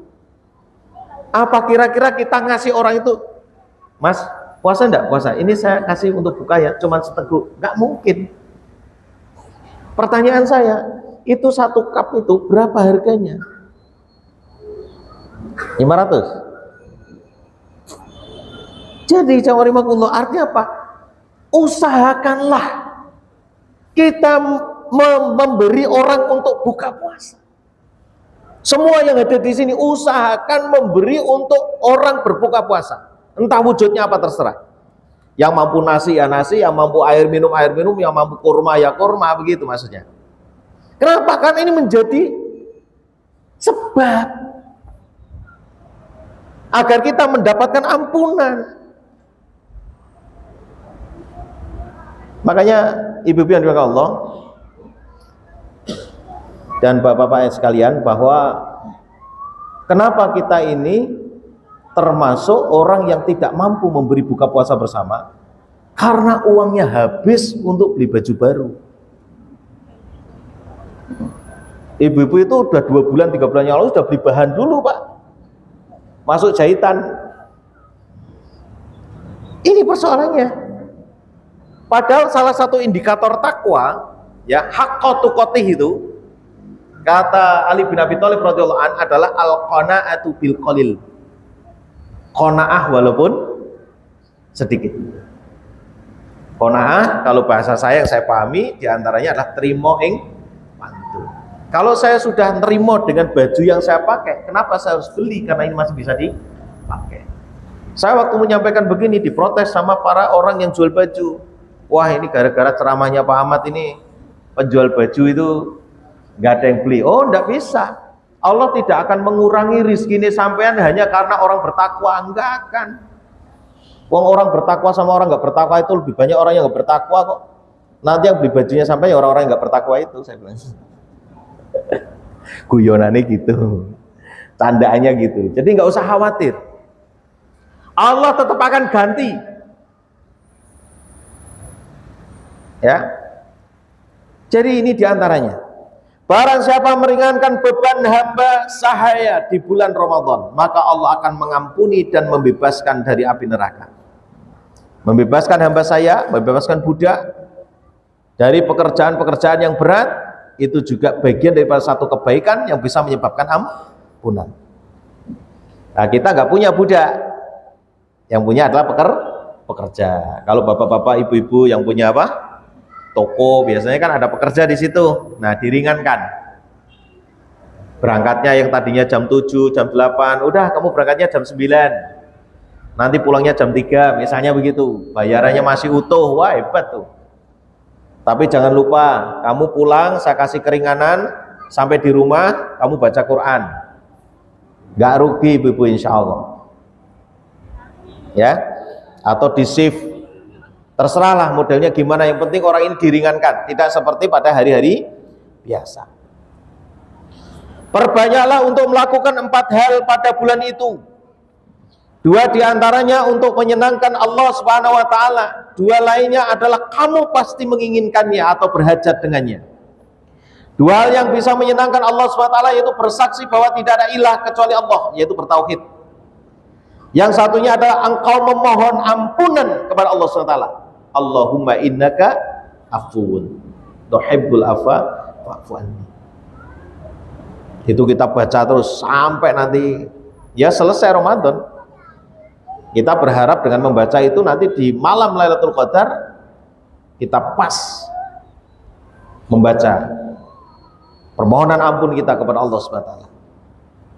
Sedangkan 2 hal yang kamu pasti berhajat kepadanya adalah engkau mohon jannah dan berlindung dari api neraka. Allahumma inna nas'alukal jannah wa na'udzubika minan nar. Ini faedah-faedah kebaikan-kebaikan yang ada di bulan Ramadan. Barang siapa memberi minum orang yang berpuasa, maka Allah akan memberi minum seteguk dari telagaku di mana ia tidak akan haus sampai masuk jannah. Ya, ini dinisbatkan kepada hadis riwayat Ibnu Huzaimah, Imam Al-Baihaqi, Ibnu Hibban. Dan saya kira isinya adalah kebaikan-kebaikan yang bisa kita tiru, ya kan? Kita contoh, kita amalkan ketika nanti di bulan Ramadan. Kalau saya tadi bilang, mengapa kita tidak mampu memberi buka puasa? Karena uang kita ini sudah habis untuk membeli baju baru. Mbok dibiasakan kalau misalnya puasa Ramadan atau masuk Syawal itu tidak membeli baju, tidak membeli sarung baru. Kita biasakan memakai yang sudah ada. Agar apa? Kita bisa beramal lebih optimal dari uang itu. Coba kita perhatikan. Ada salah satu hadits, man tarokal libas tawaddu'an lillahi wa huwa yaqdiru alaihi ta'allahu yaumul qiyamah ala ru'usul khalaiq hatta yuhayyiru min ayyi hulalil imani sya'i yalbasuha. Barang siapa meninggalkan satu pakaian, ini hikmahnya kalau kita nggak beli pakaian, apalagi duit untuk beli pakaian itu untuk memberi buka puasa orang lain. Barang siapa meninggalkan satu pakaian karena merendahkan diri kepada Allah, tawaduk kepada Allah SWT, padahal dia mampu berpakaian, dia mampu membeli, dia mampu ganti, tapi dia tidak mau. Kenapa? Karena tawaduknya kepada Allah. Maka Allah akan memanggilnya di hari kiamat di hadapan seluruh makhluk untuk dipersilahkan memilih perhiasan iman yang ingin ia kenakan. Akan diganti di akhirat. Di dunianya dia menunda, bukan dia tidak mampu, dia mampu. Dia mampu menahan diri tidak membeli. Yang lain membeli dia tidak tertarik. Dia tahan keinginannya. Itu kalau sudah pada tingkatan ya tertentu di dalam sebuah kegiatan aktivitas dalam puasa seperti itu, Ramadan itu. Makanya mari kita perhatikan indikator-indikatornya di dalam apakah kita berhasil mendapati Ramadan itu. Kalau sering disampaikan la'allakum tattaqun ini apa hanya sebuah lip service atau hanya sekedar himbauan-himbauan saja gitu, tapi nggak ada perubahan. Kenapa demikian? Mari kita perhatikan. Ya, saya akan bacakan dulu ayatnya tentang masalah puasa di Quran surat 2 183. A'udzubillahi minasyaitonirrajim. Ya ayyuhalladzina amanu kutiba 'alaikumus shiyamu kama kutiba 'alal ladzina min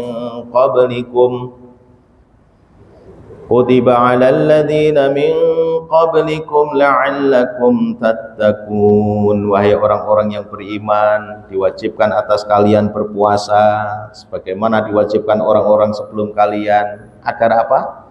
Takwa. Mari kita perhatikan apakah puasa yang kemarin itu menghasilkan takwa atau tidak. Kita lihat indikatornya, yaitu ketika di situ disebutkan la'allakum tattaqun, takwa yang dimaksud itu adalah takwa seperti apa? Ya, kalau kita lihat di dalam ayat yang lain maka adalah ya ayyuhalladzina amanu taqullaha haqqa tuqatih. Wahai orang beriman, bertakwalah kepada Allah dengan takwa yang benar. Takwa yang benar seperti apa? Saya kutip dari Ali bin Abi Thalib. Ya, walaupun makna takwa itu banyak sekali. Di antaranya adalah menjalankan perintahnya Allah, ini sudah lazim, dan menjauhi larangan. Kemudian takwa juga disebutkan dalam satu kisah ketika Umar bin Khattab radhiyallahu anhu bertanya kepada Ka'ab bin Ubay. Ya Ka'ab, kamu tahu nggak takwa itu apa? Beliau menjawab, pernahkah kamu berjalan di satu lorong yang di situ penuh dengan duri? Apa yang kamu lakukan? Hati-hati, itulah takwa. Jadi hati-hati itu takwa. Maka setelah Ramadan itu sudah mulai hati-hati. Dalam hal apa? Dalam mencari nafkah hati-hati. Cari saja yang halalan thayyiban. Dalam ngomong juga hati-hati. Berkomentar hati-hati. Makan hati-hati.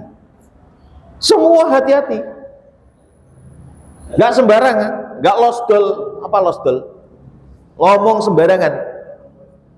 Ya, makanya hasil dari puasa itu nanti kelihatan, sangat kelihatan. Hati-hati. Ya, berhubungan dengan sesama, bermuamalah, hati-hati dia. Itu kalau hasil daripada takwa. Kemudian yang ketiga, itu seperti apa yang dikatakan oleh Ali bin Abi Thalib radhiyallahu anhu. Ya, jadi yang dimaksud dengan takwa yang benar adalah yang pertama adalah al-khauf ilal jalil, yaitu lebih takut kepada Allah. Orang yang takut kepada Allah, dia tidak akan berkhianat. Tidak akan berkhianat kepada istrinya, tidak akan berkhianat kepada suaminya, menjalankan amanah, takut dalam keramaian maupun dalam kesendirian. Ya. Jadi makanya saya bilang tadi, kalau ada orang itu kok berselisih ya, suami istri di bulan Ramadan itu, sebelum Ramadan itu selesai, sudah Ramadan itu selesai masalah. Istrinya akan datangi suaminya, suaminya akan datangi, saling meminta maaf, udah gitu. Karena rahmat Allah diturunkan di situ. Itu yang pertama, al-khauf ilal jalil. Yang kedua, al-amalu bitanzil. Beramal dengan apa yang diturunkan oleh Allah SWT, yaitu berusaha beramal dengan Al-Quran, berusaha beramal dengan sunnah, walaupun maaf tidak sempurna.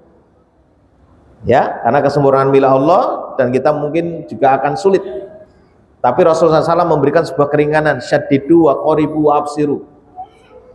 Jadi kalau kita mau amal itu persis seperti Nabi kalau bisa. Kalau nggak bisa mendekati. Kalau nggak mendekati, kamu belum bisa mampu beramal seperti orang lain beramal, ya jangan kamu benci amalan itu.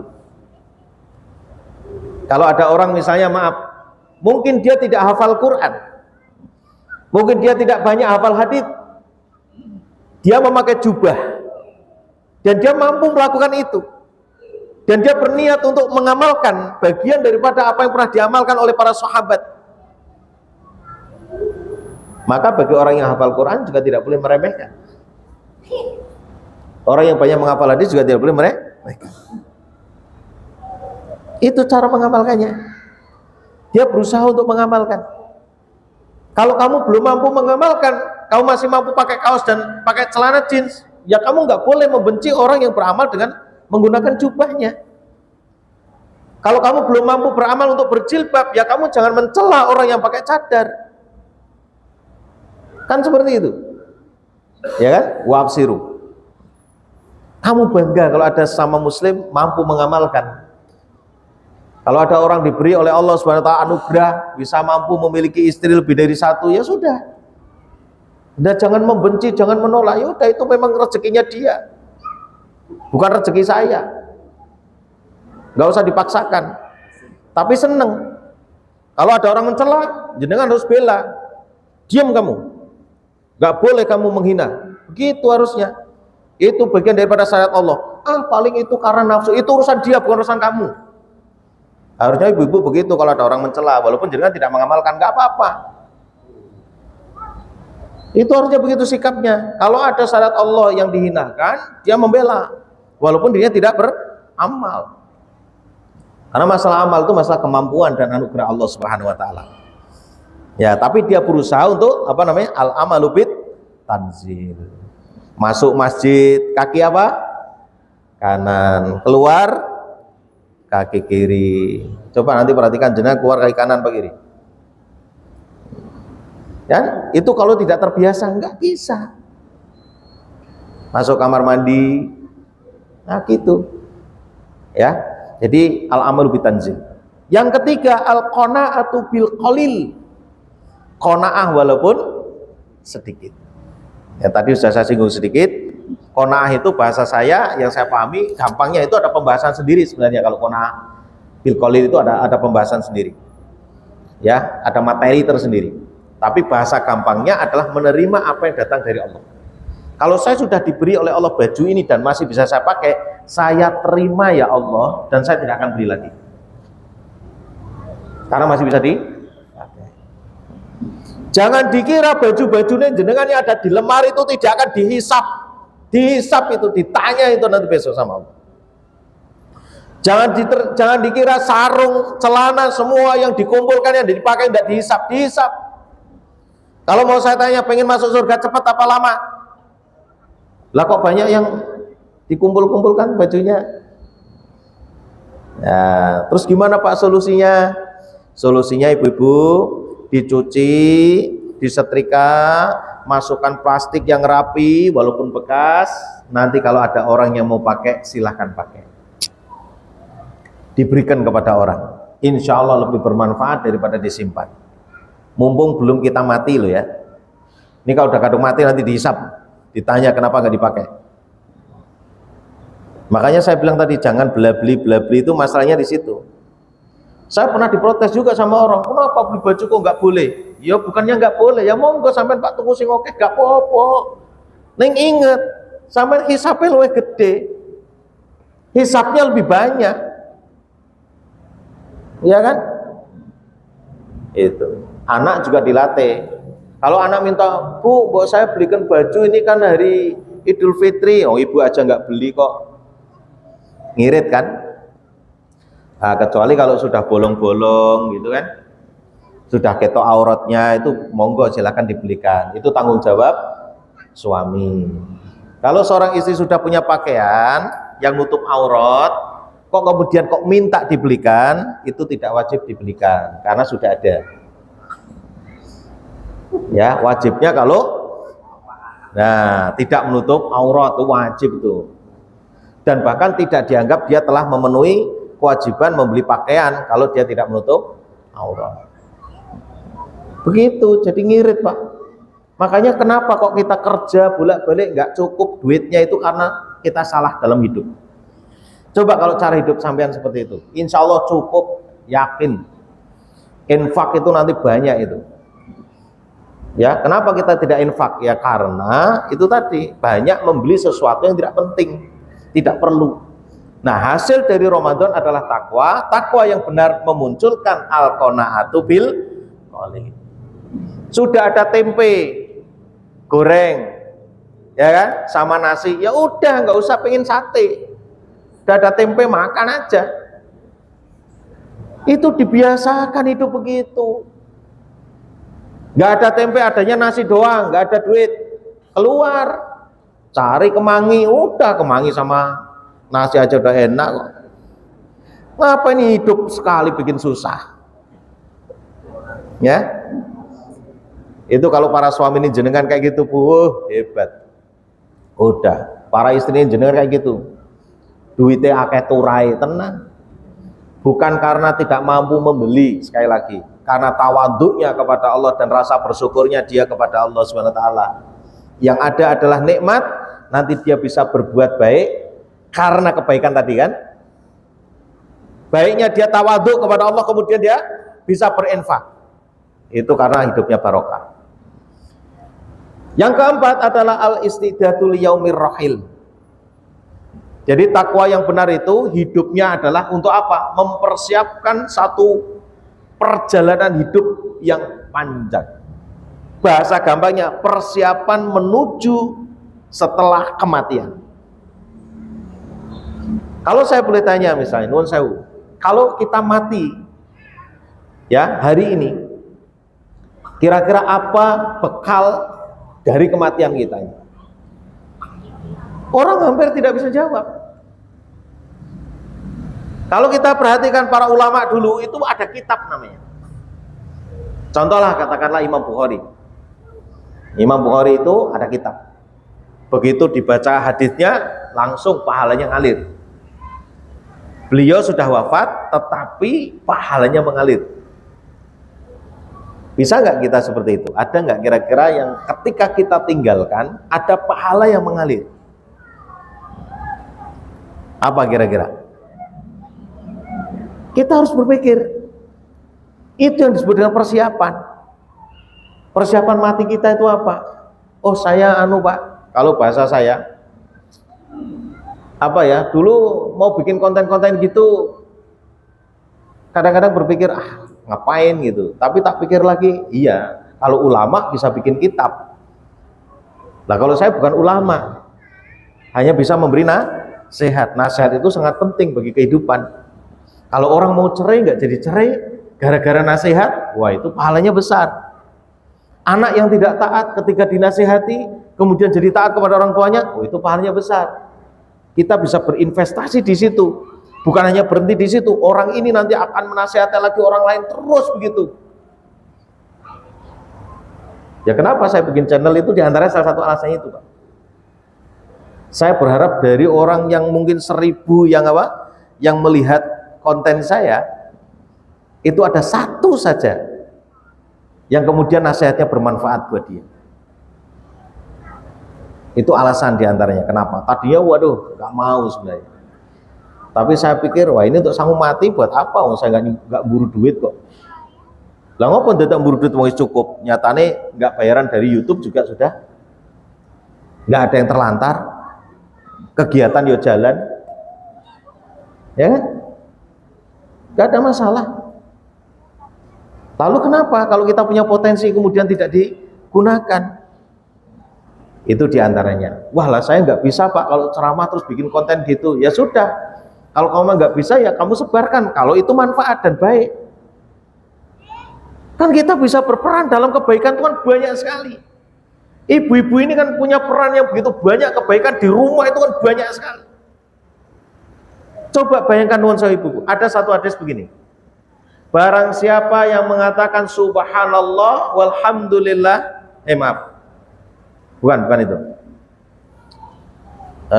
subhanallah wa bihamdi. Maaf ya. Jadi ada satu barang siapa mengucapkan subhanallah wa bihamdi, maka tidak ada lanjutannya, hanya di situ aja. Kan ada yang subhanallah wa bihamdi, subhanallahil azim kan? Ini hanya subhanallah wa bihamdi, titik di situ. Maka Allah akan tanamkan sebatang pohon kurma di surga. Coba kalau setiap ibu-ibu ngiris bawang gitu Bu, subhanallah wa bihamdi, subhanallah wa bihamdi, subhanallah. Itu maknanya dia sambil ngiris bawang sambil menanam pohon. Kenapa tidak kita lakukan?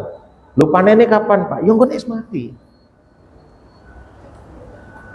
Setiap kita naik motor kemudian mengatakan subhanallah bihamdi, subhanallah bihamdi, artinya apa? Kita sedang menanam. Makanya jangan sepelekan, jangan remehkan ketika ada orang duduk sambil ngopi-ngopi, ternyata dia sedang membaca subhanallah bihamdi. Berarti dia sedang bercocok tanam. Makanya kalau sama orang-orang gunung, itu kalau misalnya pas apa?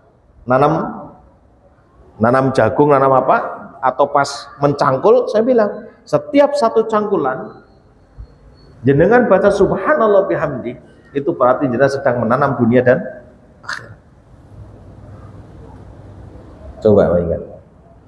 Begitu dahsyatnya kebaikan-kebaikan yang telah diberikan Allah yang begitu banyak sekali yang kita terabaikan. Jadi yang keempat adalah al-istidadul yaumir rahim. Jangan keluarkan uang kalau tidak untuk sanggup mati. Jangan melangkah keluar dari rumah kalau tidak untuk sanggup mati. Kalau perlu lagi jangan bicara, jangan komentar kalau tidak untuk sanggup mati. Itu aja sudah. Itu hasil dari takwa yang benar.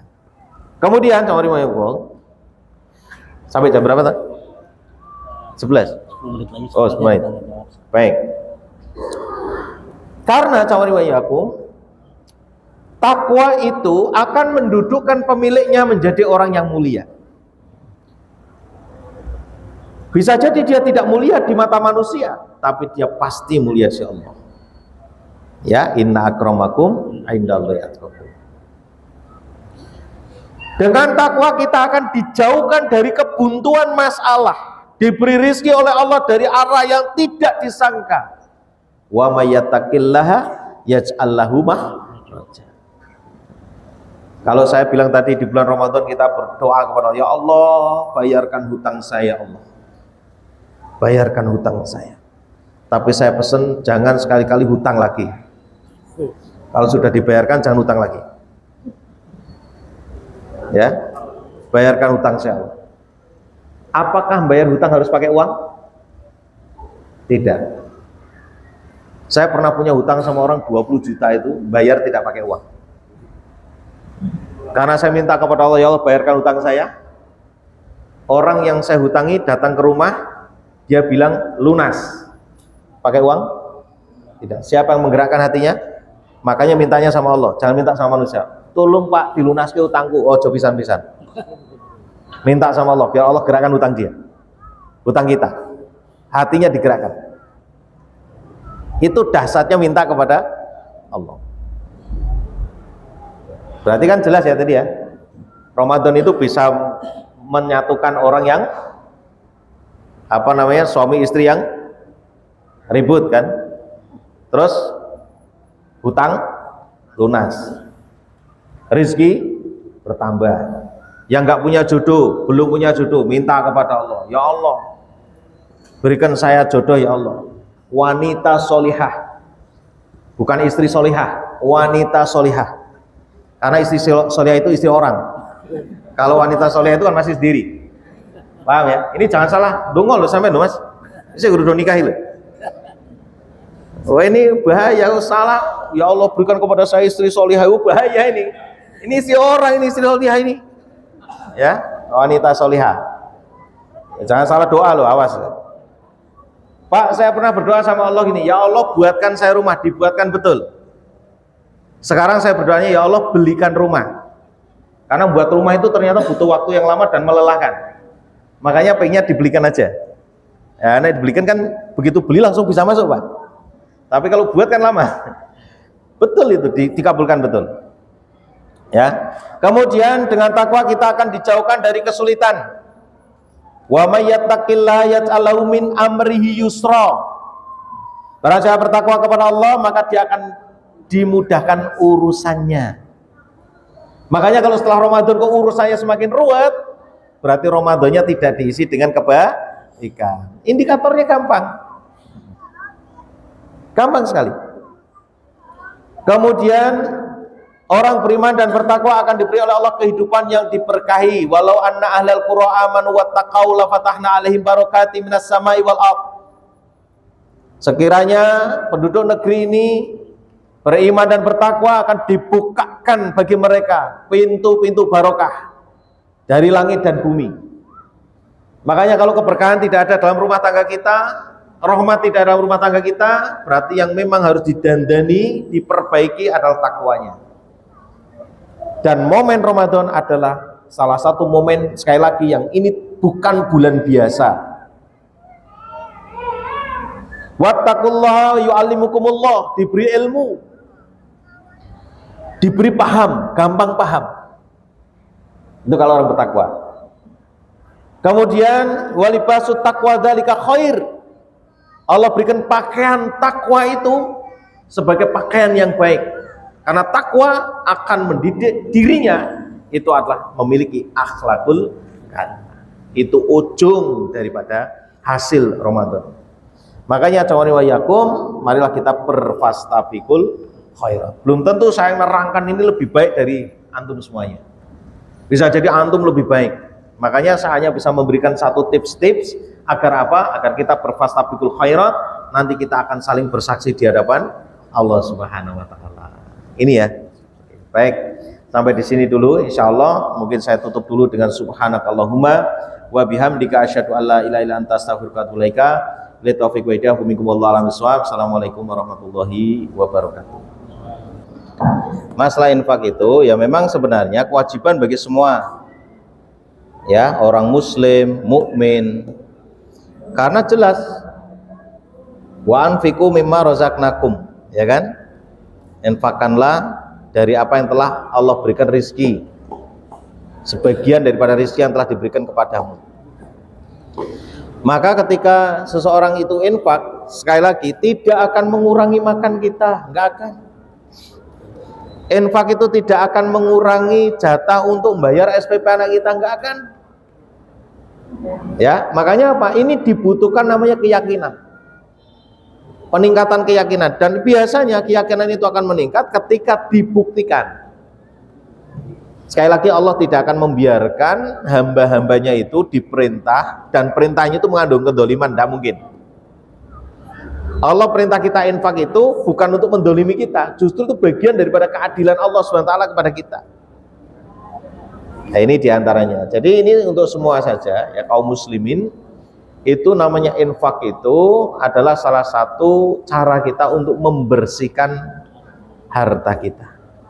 Saya kira banyak lah, misal kita sebagai karyawan melakukan satu kesalahan, kita diberi, maaf ya, kita diberi fasilitas negara misalnya, yaitu motor. Lalu motor itu sebenarnya untuk tugas tapi digunakan untuk pribadi, ya kan? Ini kan kotoran-kotoran sebenarnya yang tidak dipahami oleh kebanyakan kaum muslimin. Maka hasilnya itu bisa dengan cara dibersihkan dengan cara infak. Lah terus bagaimana Pak kalau kewajiban itu tidak dijalankan, dosa-dosa itu? Ya kalau sudah dibawa mati ya menjadi dosa. Makanya apa? Taubat. Salah satu yang bisa mengeklirkan masalah ini adalah taubat. Ya, dan dipupuk keyakinannya. Saya berharap bagi bapak-bapak, ibu-ibu, kalau khawatir karena infak itu nanti akan mengurangi jumlah makan atau keperluan kita, saya sangat berharap untuk banyak mengaji atau banyak mencari ilmu kaitannya bab tentang masalah keyakinan, bagaimana dahsyatnya berinfak. Saya kira itu insya Allah. Wallahu a'lam bishawab. Janji Allah itu adalah innallaha yukhliful mi'ad. Sesungguhnya janji Allah itu pasti terjadi, tidak akan diselisihi. Kalau tidak sesuai dengan janji, berarti yang diperbaiki adalah diri kita. Takwa kita ini satu dari sisi niat. Contoh misalnya ya, ini hampir sama, tapi contoh yang paling mudah misalnya contoh adalah sholat duha atau baca surat Waqiah. Hampir kalau ditanya buat apa ini, ben rezeki ini lancar, hampir seperti itu. Artinya apa? Sudah orientasi yang seharusnya lillah, dia amalut akhirah bi amalil yuridu dunya bi amalil akhirah. Dia menghendaki dunia dengan amalan akhirat. Nah, ini kesalahannya, disorientasi. Yang harusnya lillah menjadi ghairullah, kan gitu kan? Tidak karena Allah, tapi untuk mencari kelancaran dalam rezekinya. Padahal kalau dia bacakan saja otomatis, kalau saya infak 1 itu wes otomatis dibalas 10, nggak usah diharap-harap. Ya Allah balas 10 kali, nggak usah, itu sudah otomatis, itu sistem. Kalau orang jihad dapat ghanimah itu sudah pasti, nggak usah terus kemudian saya mau berjihad dapat ghanimah, nggak usah, wes otomatis, paham ya? Nah, itu bisa jadi di situ kesalahannya. Maka yang perlu dipelajari adalah ikhlas. Makanya dalam salah satu riwayat itu disebutkan, saya punya ada satu hadis cukup bagus sekali yang jenengan juga perlu paham, dan ini ada di buku Minhajul Hayat. Artinya begini, konsentrasilah kamu beribadah kepada Allah, kepadaku maksudnya, itu hadis qudsi. Nanti aku akan kayakan dadamu, dibikin cukup, dan aku tutup kefakiran. Kalau kamu tidak melakukan itu, artinya tidak konsentrasi, maka aku akan berikan tanganmu sibuk kerja, sibuk nyari dunia, dan tidak akan aku tutup kefakiranmu. Lah, konsentrasi itu apa? Saya memahami konsentrasi itu adalah khusyuk, ikhlas, fokus, lillah.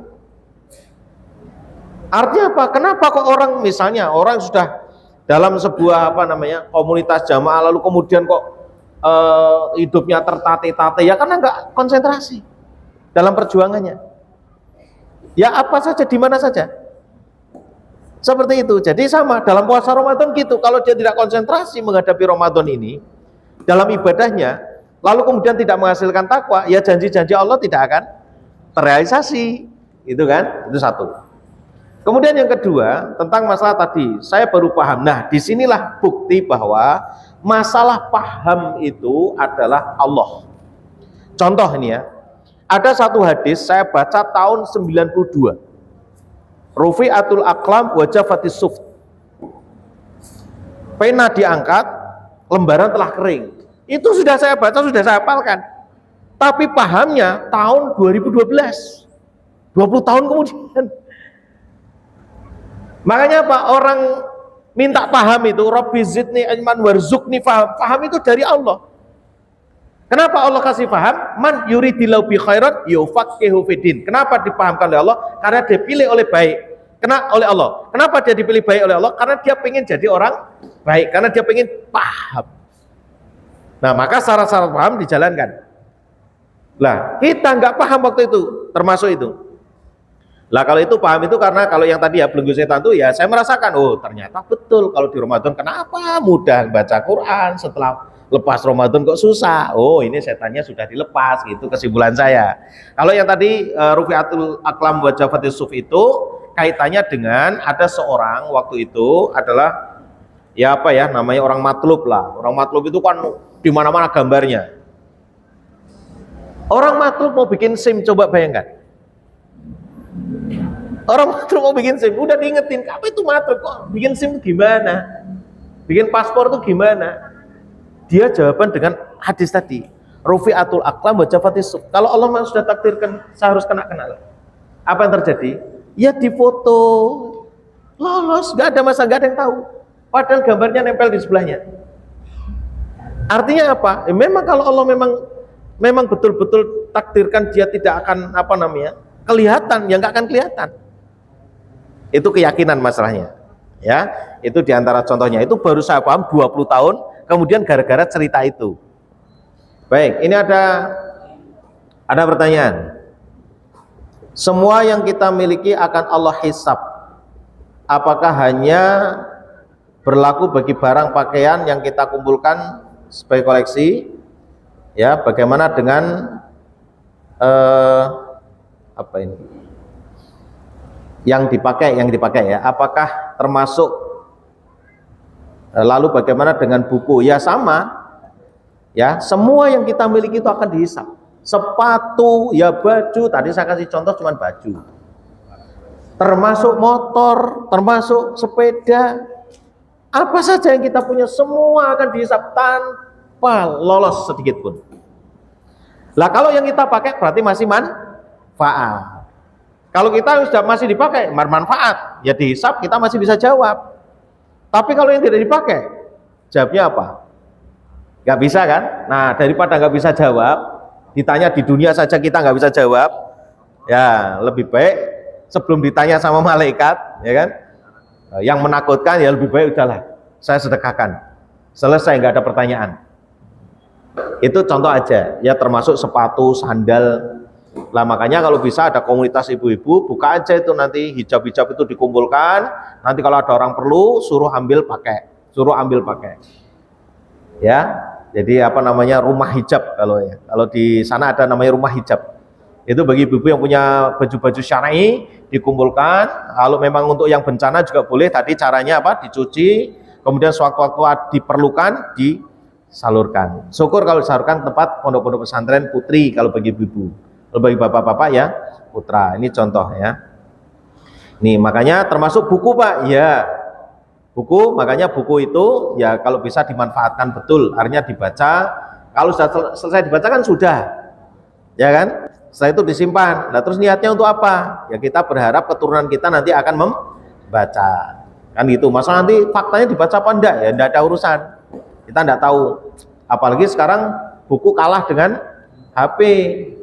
Artinya buku-buku itu sudah banyak yang elektronik, gitu. Ya. Baik, saya kira ini ya, insya Allah. Jadi semua dihisab itu semua, ya semuanya. Makanya kita meminimalisir, usahakan diminimalisir. Yang bermanfaat saja yang kita gunakan. Wallahu a'lam bishawab. Namanya buka puasa itu adalah yang dia makan di saat dia berbuka, atau yang dia minum di saat dia berbuka. Ketika ada orang sudah berniat, lalu kemudian orang itu tidak, nah itu lain lagi persoalannya. Tapi niatnya sudah nyampe. Maka Yahya bin Abi Katsir mengatakan niat itu lebih bisa menyampaikan kepada tujuan daripada amal. Jadi niatnya sudah nyampe, amalnya belum nyampe, atau bahkan nggak nyampe. Ini dibuktikan dengan tentang ada seorang yang membunuh, ya kan, 99 terus akhirnya jadi 100, belum sampai pada tempatnya karena dia sudah niat bertobat, Allah tetap mengampuni. Ini perkataan Yahya bin Abi Katsir itu cukup ya menjadi bekal bagi kita sebagai modal bahwa niat itu, niat yang baik atau niat yang benar itu lebih bisa menyampaikan daripada amal. Jadi seperti itu Pak, ya. Jadi tidak usah khawatir ini dimakan apa enggak. Itu nanti kan niatnya kita sudah ingin memberi buka puasa. Wallahu a'lam bishawab. Kemudian yang kedua, termasuk kepada istri dan anak. Ya, termasuk kepada istri dan anak. Karena itu kewajiban dari seorang suami. Tapi bisa nggak kita ngasih sama orang lain? Oh bisa juga. Itu dalam rangka untuk memperluas kebaikan. Kita tidak tahu kebaikan yang mana yang bisa mengundang ampunan dan ridhonya Allah Subhanahu wa Ta'ala. Apakah nafkah yang kepada istri, atau kepada anak, atau kepada orang lain. Semakin kita banyak buka peluang kebaikan yang kita lakukan, maknanya berarti semakin kita banyak membuka peluang untuk mendapatkan ampunan dan ridhonya Allah. Itu Pak, insya Allah. Wallahu a'lam.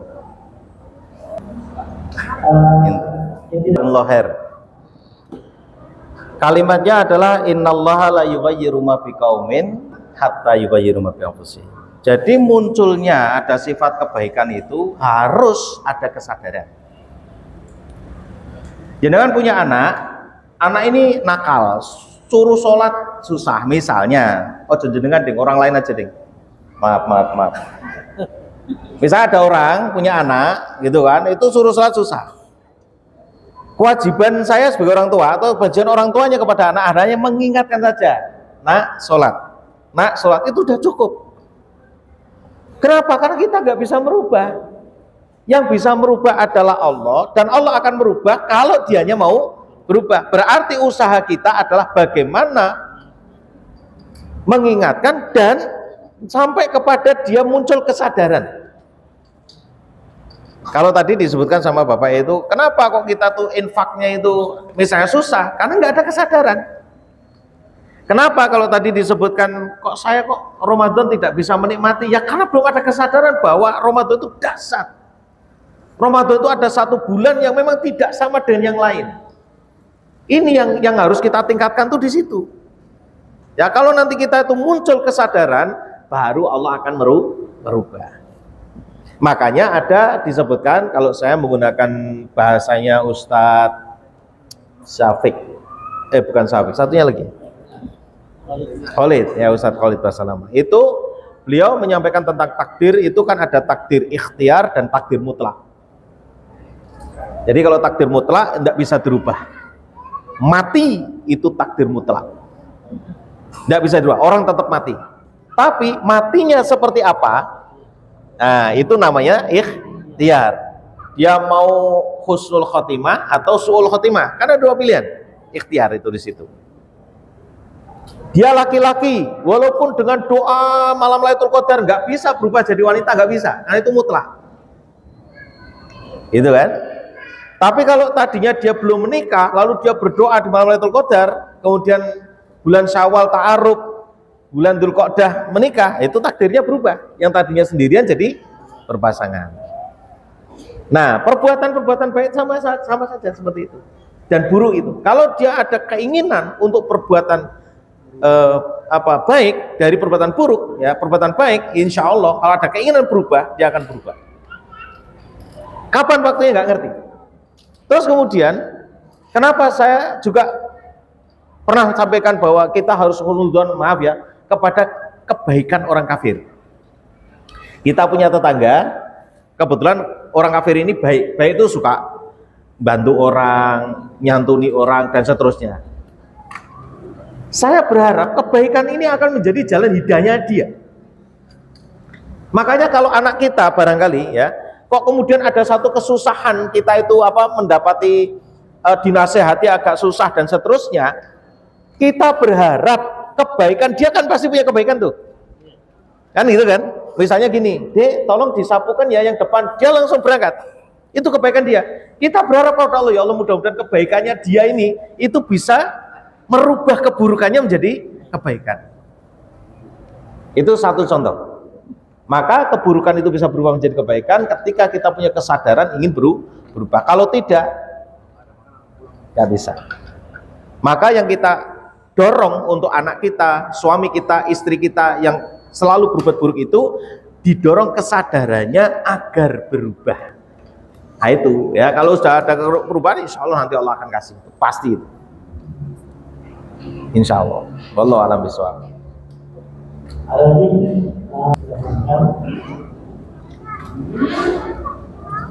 Alhamdulillah dari pagi dari jam 8 sampai hari ini sekitar jam 11 kita sudah melaksanakan hari Ramadan. Sekali lagi jazakumullah khair kepada pengurus Masjid Al-Majid dan Alhamdulillah dan juga kepada bapak-bapak, ibu-ibu yang terhadir dalam pelaksanaan hari Ramadan, dan juga para pengurus Ustaz Yurka, Ustaz Junadi, dan juga Ustaz Ahmad.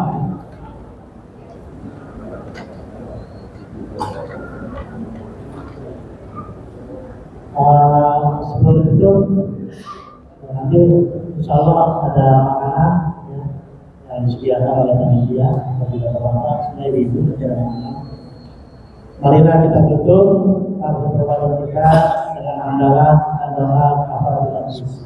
Alhamdulillahirabbil alamin. Subhanallah wa bihamdihi, asyhadu an la ilaha illa anta, astaghfiruka wa atubu ilaik. Assalamualaikum warahmatullahi wabarakatuh.